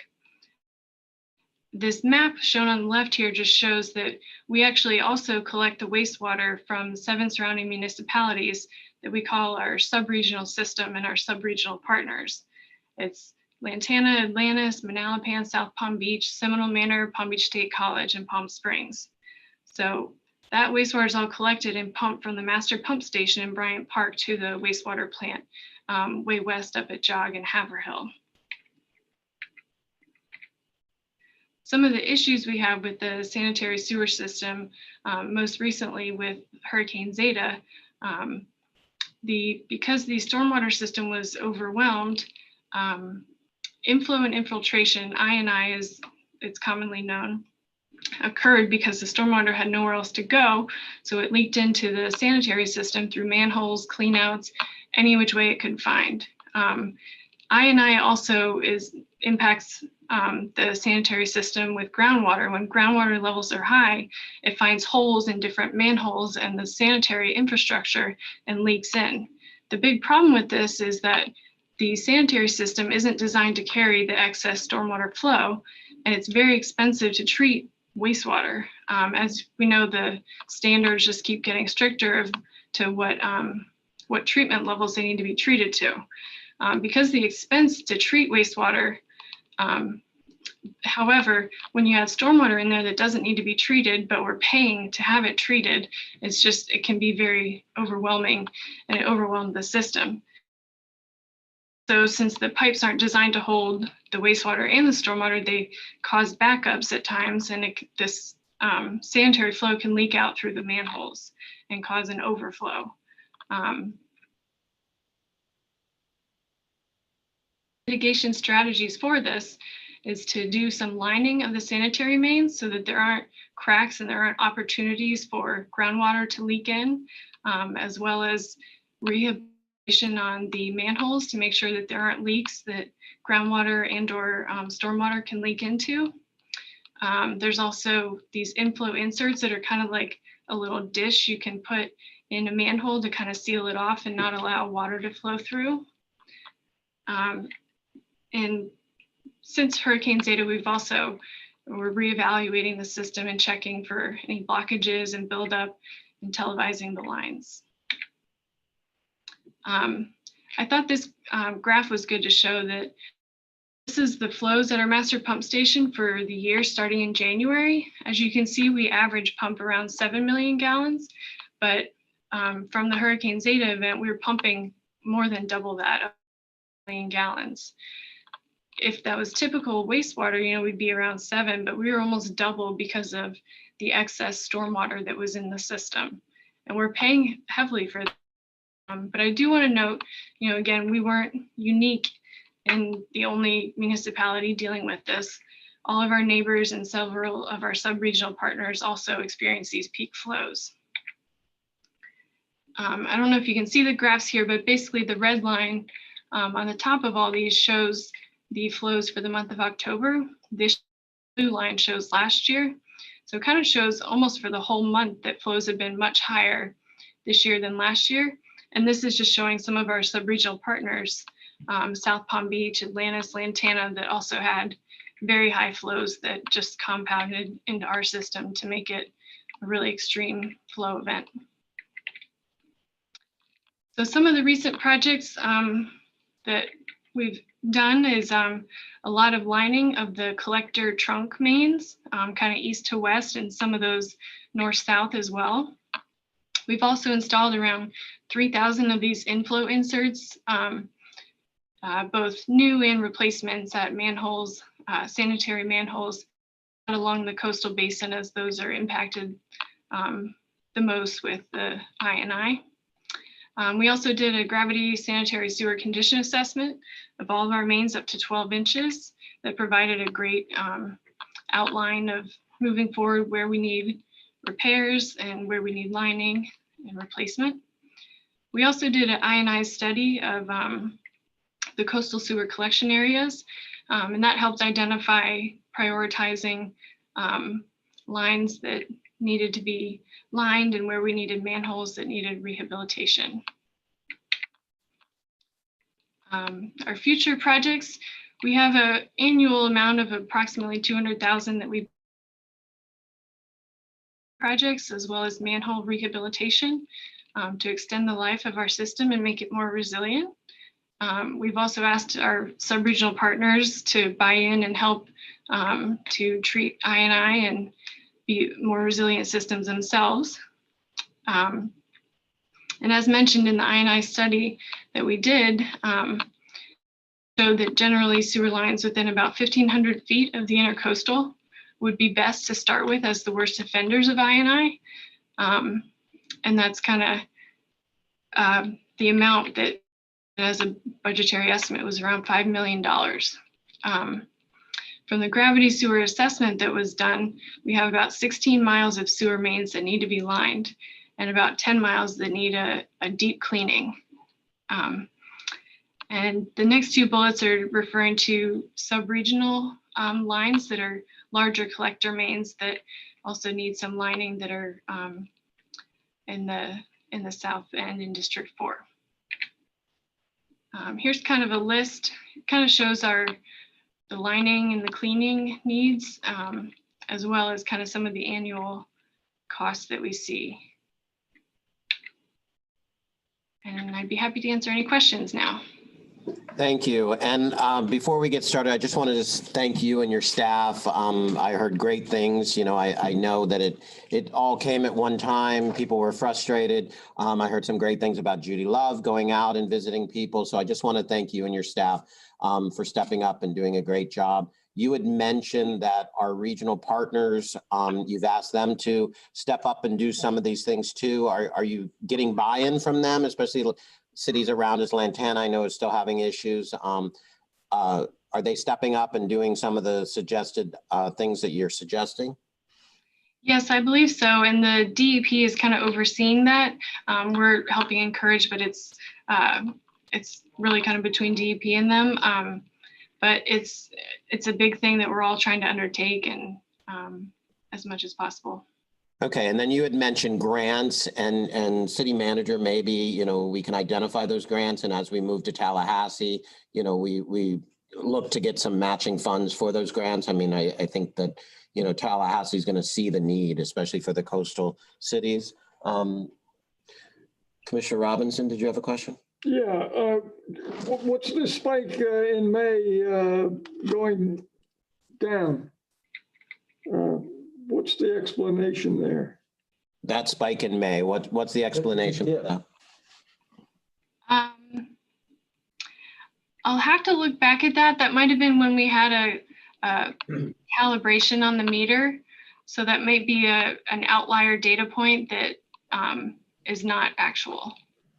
Have there been any numbers done on the cost of the increased pumping of stormwater to the sewer system versus temporary fixes for weekend events?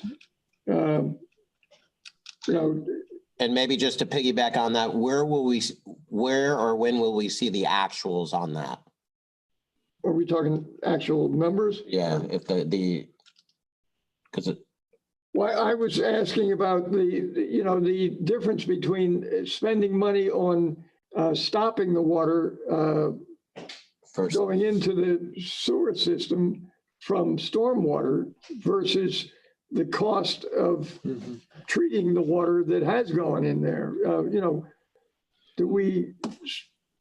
Well, yeah, and I guess we have to think about it that it's not just paying the extra cost to treat it at the wastewater plant. It's that our system is, you know, we'd have to upsize a lot of pipes if we want to be planning to pump this too, because as you saw, we had some flows because of this excess flow that was in the sanitary system.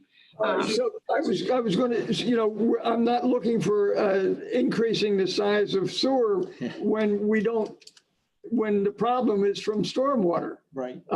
So you know, what are we doing about stormwater events and sewage coming up on the street? I'm trying to understand. You say seepage and leakage, and that's a whole lot of leakage. City manager, you want to take a stab at that if I can, Julie? Sure. Commissioner Robinson, you hit on a good point with your previous question, which is the cost differential of taking drainage, which would normally run off, and then now paying to process it and treat it like sewer. For the sister cities that have inflow and infiltration issues, which we can see very clearly, there was a lot of water came from our sister cities. I am working with staff to quantify the dollar amounts of that, and it will show clearly that a pound of prevention is worth, an ounce of prevention is worth a pound of cure, because the sewer system is designed to take the flows, the capacities of normal use. It's not designed to be a drainage system, especially at this level. And conversely, with our partners, we also are internally examining I&I, because to your point, it is a good investment to line these pipes. And the lining systems are very easy to install. They've got it down to a science. And if we can cut the I&I in significantly in both the sister cities that are part of the regional system and our own system, we shouldn't be seeing these problems. But I'm still concerned, especially along the golf course. We had mentioned the golf course. Those areas are retention areas, and what's happening is those retention areas are doing their job. However, they're now backflowing into people's front yards and or backyards, and then along that area. I had one woman that is actually on 11th on the end, and she said, please tell people to stop flushing their toilet because it's ending up in my backyard. Those situations. So I just want to make sure. Vice Mayor, it created a lot of havoc on the systems, and it's not designed for that. So you did have the sewers. I saw it firsthand. There was videos. I saw Commissioner Robinson down on the south end, and we were standing by a manhole. It was beyond capacity, trying to handle not the sewer, but the sewer and the I&I at such a level. When you're pumping 16, 17 million gallons, when normally you should only be 6, your pipe just can't handle the flow. And I think at the lift station 1, which collects the sub-regional and the city, shoots it up to the shared ECR in West Palm, the normal pressures we deal with coming out of there. Julie, you said it was at 60 pounds when it's usually like at 30. So we were cranking as fast as we could to try to catch up with the problem that really wasn't the sewer overflowing, it was the I&I. Hold on one minute. And it's not an overnight fix. And you asked the question, Commissioner Robinson, what are we going to do coming up? Well, we're going to do the best we can to try to prevent anyone from doing anything stupid like opening a manhole to solve a problem in Sister City, to flood it, because there's water standing in the road, or to get some of these seals that are fairly inexpensive to put around manholes, and really work aggressively with our regional partners on that. But the lining is going to probably be the long-term fix on the whole regional system. Mr. Robinson, did you have a backup question? Well, we're at the bottom of the pipe, and when everybody else is feeding it from the regional, are they going to, or I don't want to be treated equally in terms of taking their excess stormwater into our sewer system.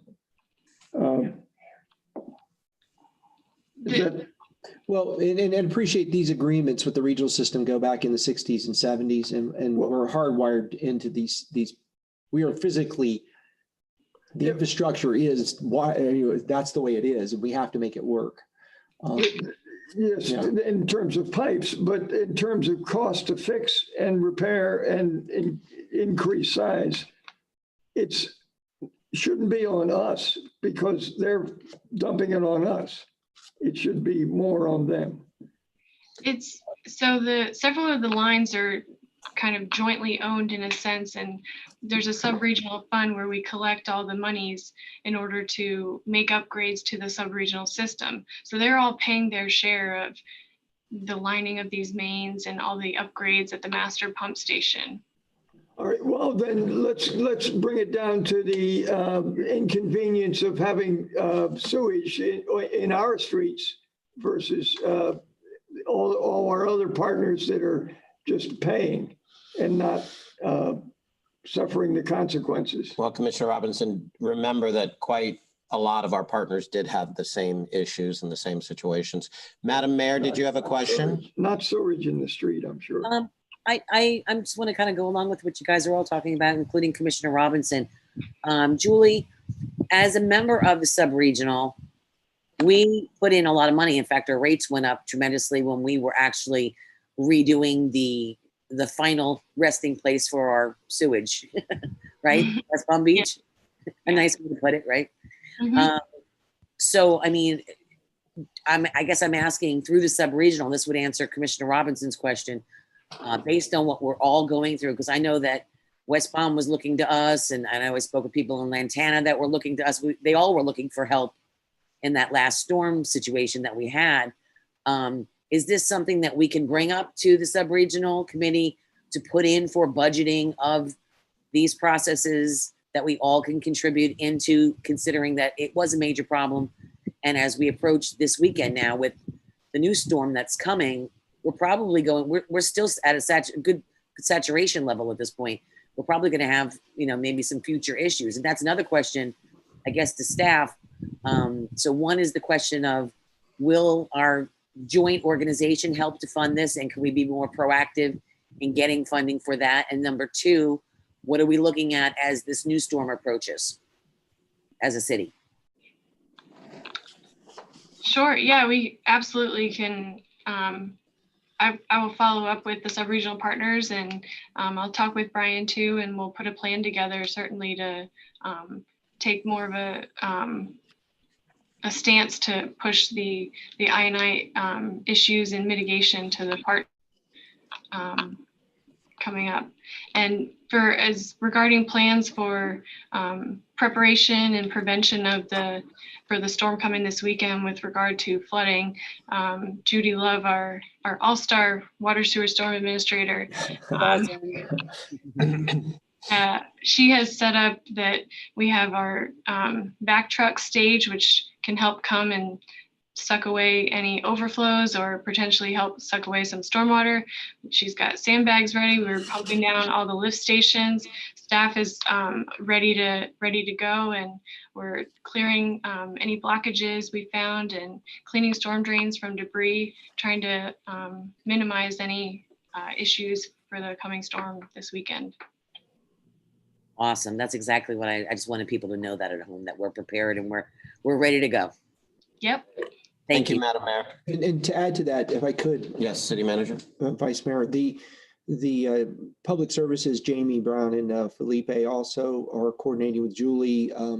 People, as we saw in the last event, their landscapers and different people are putting piles out early.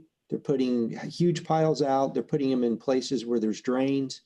And we're really starting to be more aggressive in ticketing and picking these up if an event is imminent and the collection date isn't, for a couple more days. I think on the south end, pickup for veggies was Tuesday. We were seeing storm events, Saturday, and there was these huge piles all over the place. And it's not the only factor, but it's an important factor that we keep the pathways and the drains cleared of vegetation and debris. That means you can't put your stuff out there and let it sit for a week or during an event. So we're going to be much more aggressive with that component as well. And there's a lot of coordination going on staff. So if we get the event, you'll see that activity. Okay, thank you. So I think we're done with that, and we're going to move on to the last thing on our agenda, which is the cemetery. City Manager, who's taking the lead on that? Thank you, Vice Mayor. I'm going to introduce Jamie Brown, who his Public Services Department operates and runs the cemeteries. City clerk actually is the one that processes the transactions with our residents, but he's responsible for maintaining it. And we've reached an interesting sort of threshold point, Pinecrest Cemetery. We're down to the final pieces of vacant property. And Jamie will be able to show you what's remaining and maybe an idea for us going forward. And we just wanted to run this by you because it's really important that if we're going to be considering doing some changes in making more burial opportunities available to residents, that we were very limited if we just sell out the rest but we may consider doing some other options that would increase the number and push us into the future and allow, which is really an important service that the city has offered its residents for years, is a burial in the city. So Jamie Brown, without any further ado. Take it away, Jamie. Good evening, Madam Mayor and Commissioners. City Manager mentioned, I'm Jamie Brown, Public Works Director for the city. Let me share my screen here. Get this pulled up.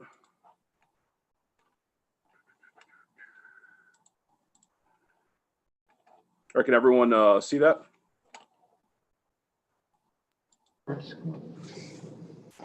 Yes. Okay. Yes. All right, good. Okay, so this evening we're going to have a little, the city manager mentioned a little cemetery conversation. So we have two cemeteries in the city that Public Works is responsible for, and that's Pinecrest right there on South A Street on the northwest corner of South A and 12th Avenue South, and also IA Banks, which is down off of Wingfield in Washington. But tonight we're going to concentrate on the Pinecrest Cemetery. As the city manager mentioned, you know, the cemetery dates back to 1923, but we are currently down to 4 veteran spots and just one, I repeat, one regular plot that's available. We do have one area of open green space, which is right here, this red box, which is kind of right in the center of the Pinecrest Cemetery right off of A Street. And it's about 100 by 50. Look at the screen here. So this is a close-up of that. That 100 by 50 area is basically this red box here. This yellow box is some additional space we can pick up if we want to maximize this area. And this blue box is some area to the west we want to maximize as well. This little structure you see right here is this right here. It's a little storage shed basically where we mostly keep small pieces of equipment, and right now it basically houses all of the crosses we use for the Veterans Day holiday that we put out. So it's just storage. But in any option we're going to look at this evening, this is going to have to go. It needs to go anyway. It's just an old structure that's kind of falling apart. So for this first option, I'm going to kind of show you guys 3 different options tonight. And then again, all of this is, you know, for conversation purposes. I've got some estimates and some numbers in here that I've built in. And I'll kind of go through that and explain that. But for this option 1, we're basically looking at all 3 of these boxes that are shaded in here to maximize the space. And what option 1 is we're basically going to, and this is kind of a little layout I did. This is just, we would have this surveyed and plotted out like the rest of the cemetery. So this would give us an estimated 248 additional plots in that cemetery based on our standard 8-foot by 4-foot plot. So utilizing all of that space, we would pick up an additional 248 spots. Again, these numbers are all estimates, and I kind of put this together for the point of this discussion. But the way our rate structure works here in the city is if someone would like a plot, they go down to the clerk's office, as the city manager mentioned. The fee is $750 for a resident, $1,200 for a non-resident. And then on top of that, there's the actual service fee because we do provide the funeral service. And that's the open and closing fees. So weekdays before 3 p.m., it's $500. After 3 p.m., it's $750. Sundays and holidays, $950. So we have a fee structure set up based on what the actual service is going to be. And if we look at those particular fees, and if we sold all of those 248 plots to residents, we're looking at about $372,000 in revenue. If they were all sold to non-residents, we're looking at about $448,000. So this is that range of possible revenue if we looked at just plotting the green space that's currently out there right now. And again, you know, I kind of put down here as an asterisk, that means that's once all of these plots are sold. You know, this isn't all going to happen at once. It's going to take time to actually sell all of these. But at the end of that, that's kind of the range you're looking at. Now, if we move on and look at utilizing kind of this 100 by 50 space I talked about before, mausoleum.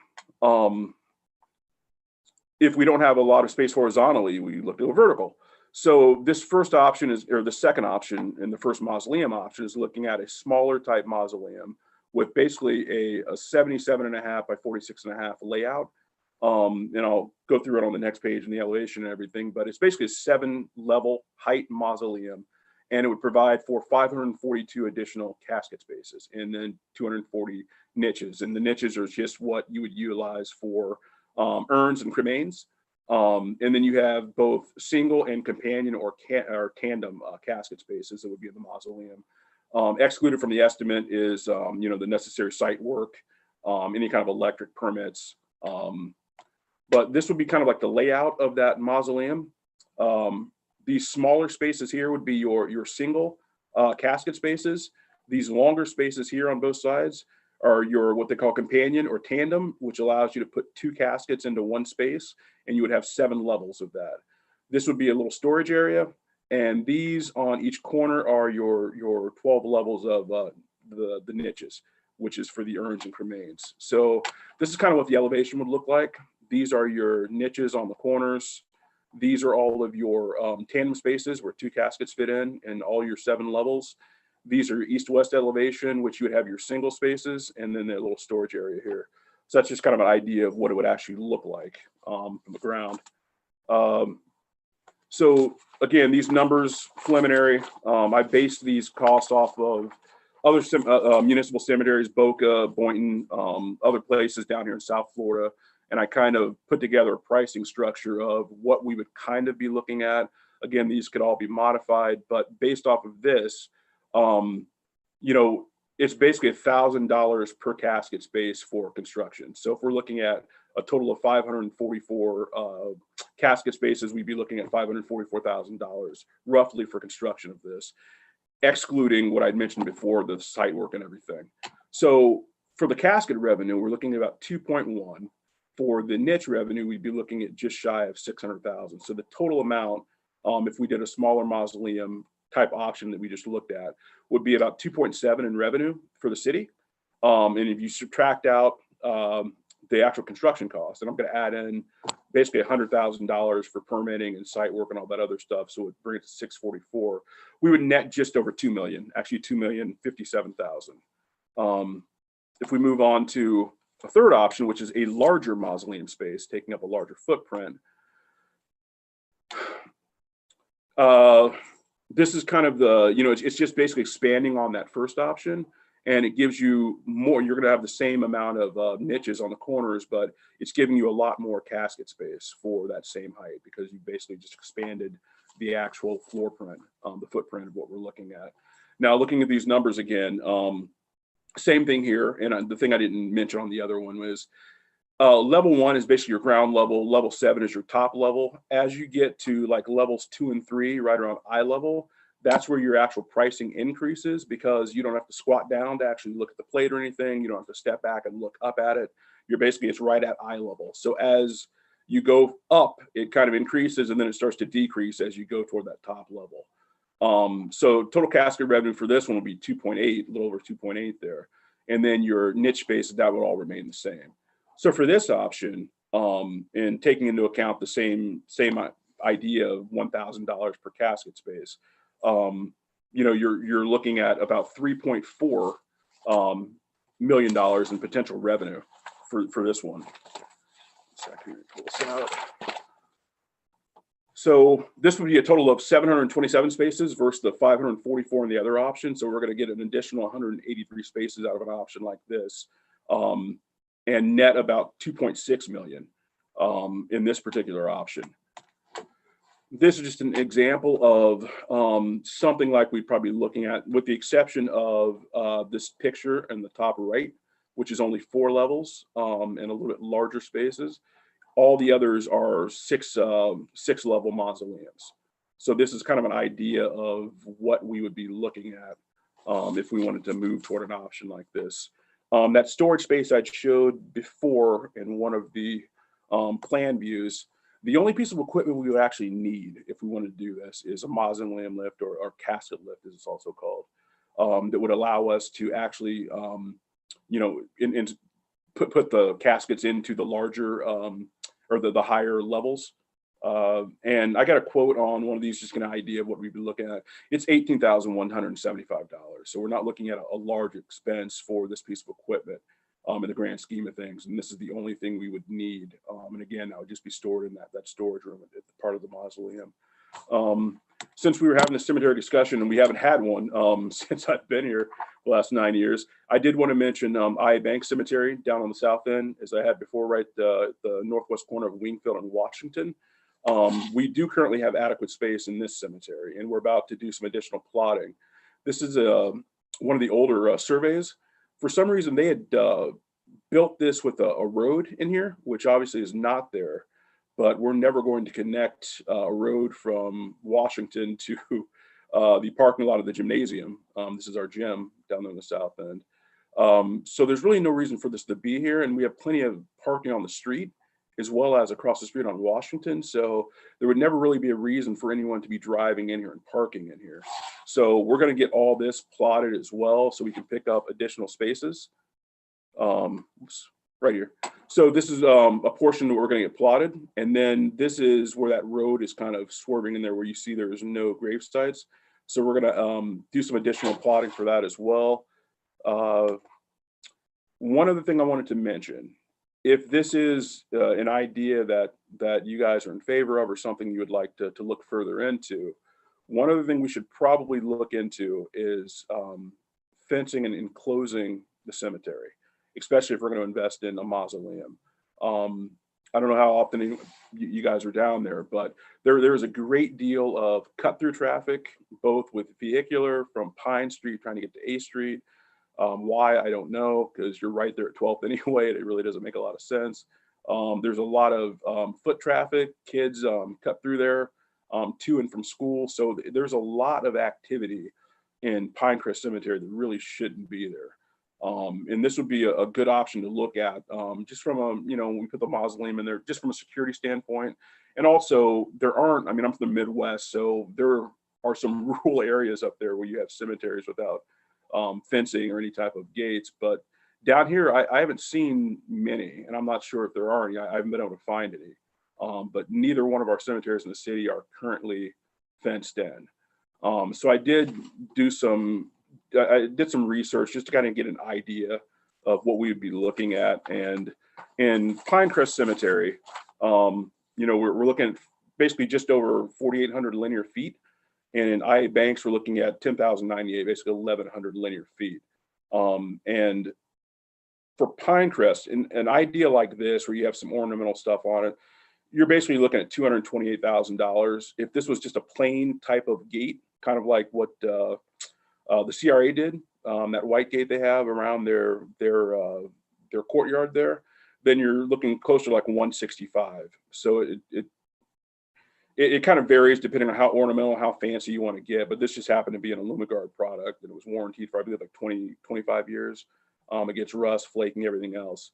So something like this would be for us, just from a maintenance standpoint, would be something that you would prefer over like a wrought iron or something, or aluminum, or some of the other things are going to be more of a maintenance item. And what we want to do is basically eliminate any maintenance that we don't have to. So I did want to kind of throw that in there if we're going to have a discussion on our cemeteries. But other than that, the point in this was just to kind of get an idea of what you guys feel as far as what should we do now that we're kind of getting to a point where we need to make a decision how we want to move forward with Pinecrest in particular. But questions? Thank you, Jamie. City Manager, do you have a comment? Thank you, Jamie. And I have no idea. I've never seen a casket. The Budweiser casket. This is why I don't let Jamie do presentations. The numbers that you're seeing obviously are estimates that staff has pulled together, and I'm very grateful for that. The issue of giving us some kind of indication of how you want to proceed to expand the capacity of the cemetery. And I don't want anybody to get confused. Yes, there is a revenue component by increasing the number of burial opportunities, which has benefit to the community. But I think the fence is a demonstration of what we intend to do with the money made at the cemetery, is to reinvest it back into the cemetery, because in all honesty, the community over the years hasn't necessarily paid as much respect to these hallowed grounds in our city, probably at the level that you would expect. And so appreciate that the numbers that Jamie has generated is about reinvesting it back in the cemetery facilities and showing that respect and helping us maintain it and keep it at a much higher level. So those are big numbers, and I don't want anybody to see those numbers and say, well, the city's just out trying to make money. You know, they're trying. No, we're trying to make these cemetery facilities sustainable and to upgrade them and to give them the due respect that we should be as a community to our where our dead are buried. So I just wanted to clarify that before y'all got into your conversation about the money. Thank you, City Manager. Thank you, Jamie. Let me start off here. So the only conversation that we've ever had about the cemetery is the maintenance of the cemetery. When we first got elected, if you remember, there were a lot of people passionate about the cemetery that were concerned about the maintenance. We stepped up, we took care of that. So there is an ongoing cost to maintain the cemeteries. We obviously need to step up and try to do something because there's a need. If it's at capacity, obviously there's a need for it. I am interested in the larger mausoleum to make sure that we create, you know, a future resting space for our residents. I am happy that in our other location that we have more green space, because I was going to ask you, you know, what are we going to do for green space? So they do have an option between the two. Obviously, the funding goes into the general fund. Is that correct? We don't have a separate, you know, fund like we would do with the golf course or the beach for the cemetery. Is that correct? Is he clicking? There he goes. He's on mute. You're muted. Are there? Yes. Okay, you're asking about where the funding goes? Correct. Are we? The funding actually goes into the general fund, and you know, it's not a separate fund. Is it something, City Manager or Jamie, that we've ever looked at to create a separate? Because we quite often struggle with maintaining. Is that something that, you know, is a conversation or we want to look at? So, you know, the mausoleum and the future space can actually continue to fund the maintenance of the green space in the area. The money that is made would stay in the correct cost. You know, is that a conversation? Isn't it, Jamie? Yeah, it is part of the general fund. The cemetery accounts are part of the general fund. But it's segregated out as its own sort of business. Correct. Mr. Mayor? There's Bruce Miller, yes. Yeah, on your comment, and I just texted Mike, typically, it's been my experience that just as you noted, the revenues of the this type of enterprise goes into a special revenue account or revolving fund for future use. If the city funds the mausoleum from the general fund, that's one thing, but the revenues should be maintained in a separate revenue account. That would be my recommendation. That was going to be my next question. Where are the funds to actually build the mausoleum and the fencing coming from?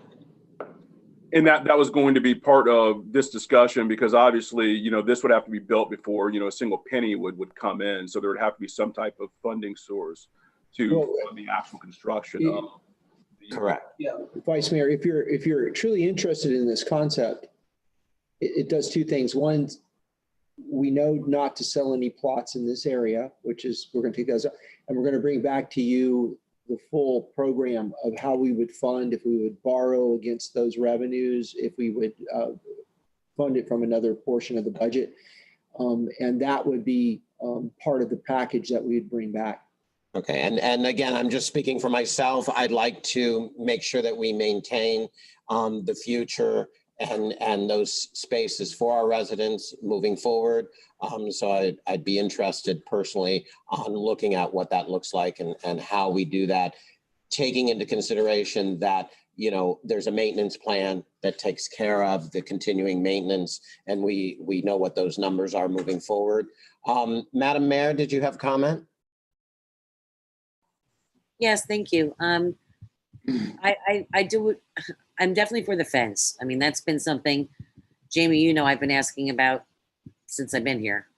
That's an important thing. And also to the respect of the properties, you know, you got a lot of people hanging out there after hours and partying on the cemetery lots and whatnot. We needed to have a professional, professionally maintained cemetery and show respect to those people that are there.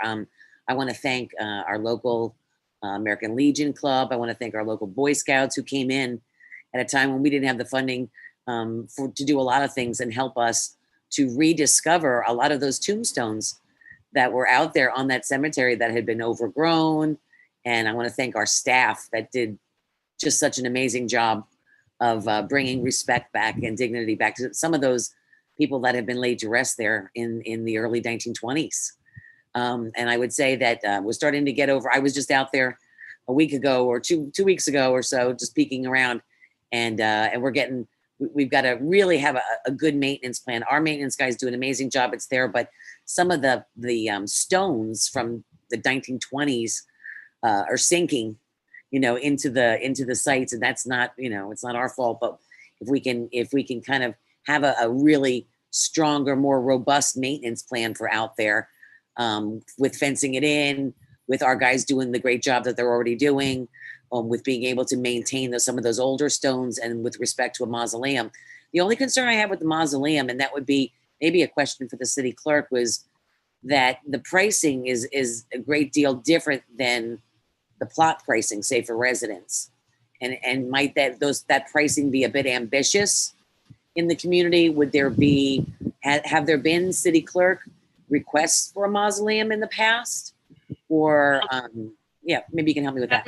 Madam Mayor, I haven't heard anybody asking for, obviously, because they know that we don't have one, but I do know that our prices are low in our cemetery as far as buying the plots are concerned. You know, which people have come in here and said that this is the best deal.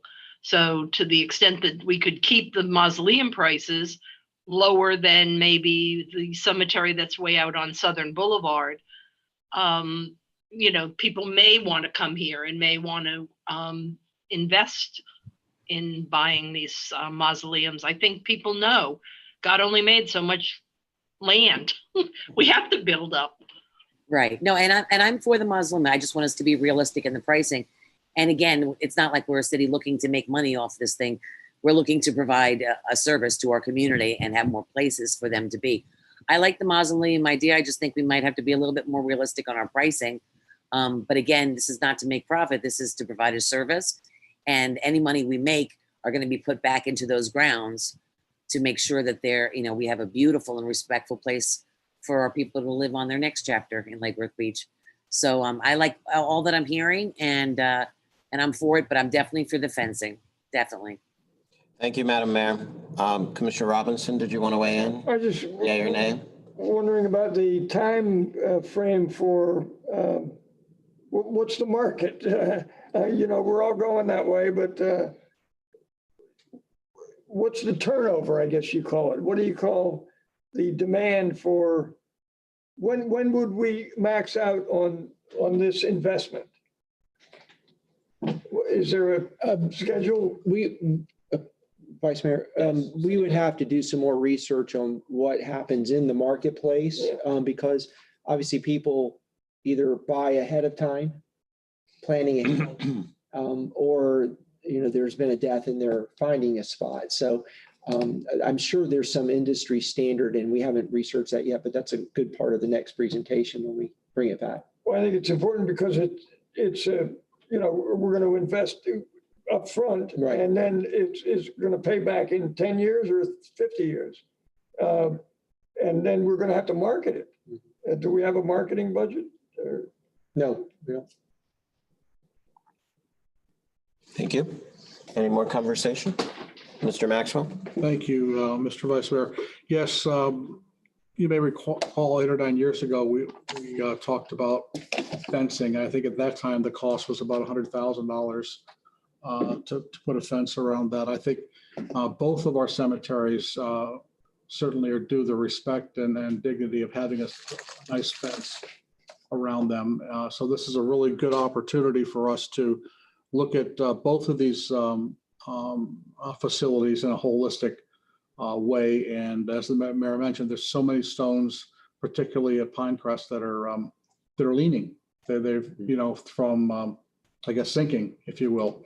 I've often wondered what the cost would be to right that. I'm sure it's not going to be cheap. It's going to be mostly labor, but it's a project that we can undertake, and over a period of time to bring up, if you will, that cemetery. And so yes, I would very much be in favor of exploring the mausoleum, the fence, and just an overall comprehensive upgrade, if you will, to both facilities.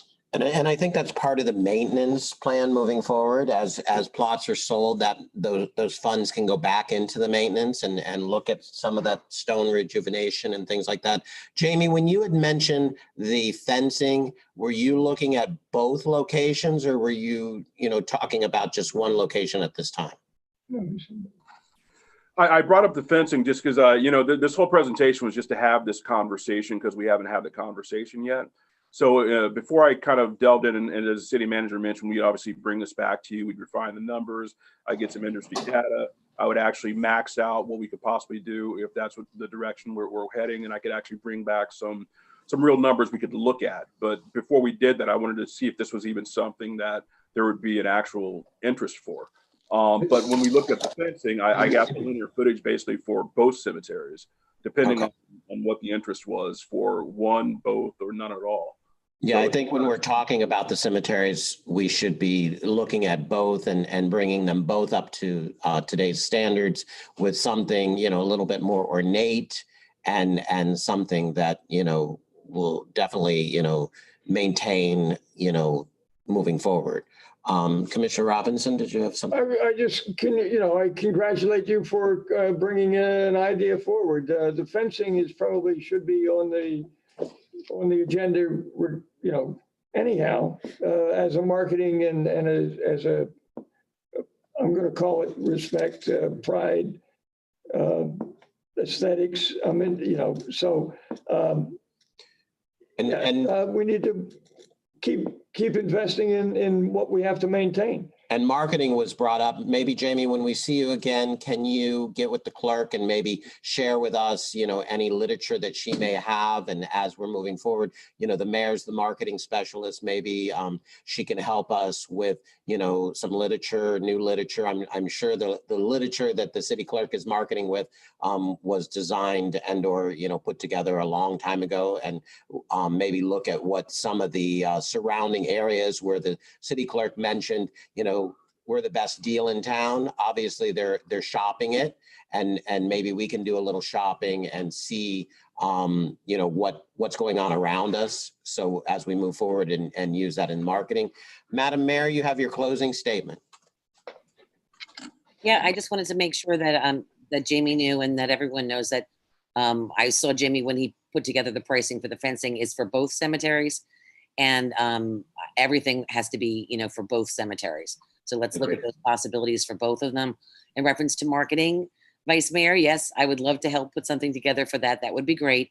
And also maybe we can get Jamie a great pricing on fencing, because we might want to look towards just putting it out there, our greenways and some of the other spaces that we've created to actually up the ante for the aesthetics of maybe our garden district through some of these greenway projects. I'll be bringing something forward about our greenway projects, hopefully soon.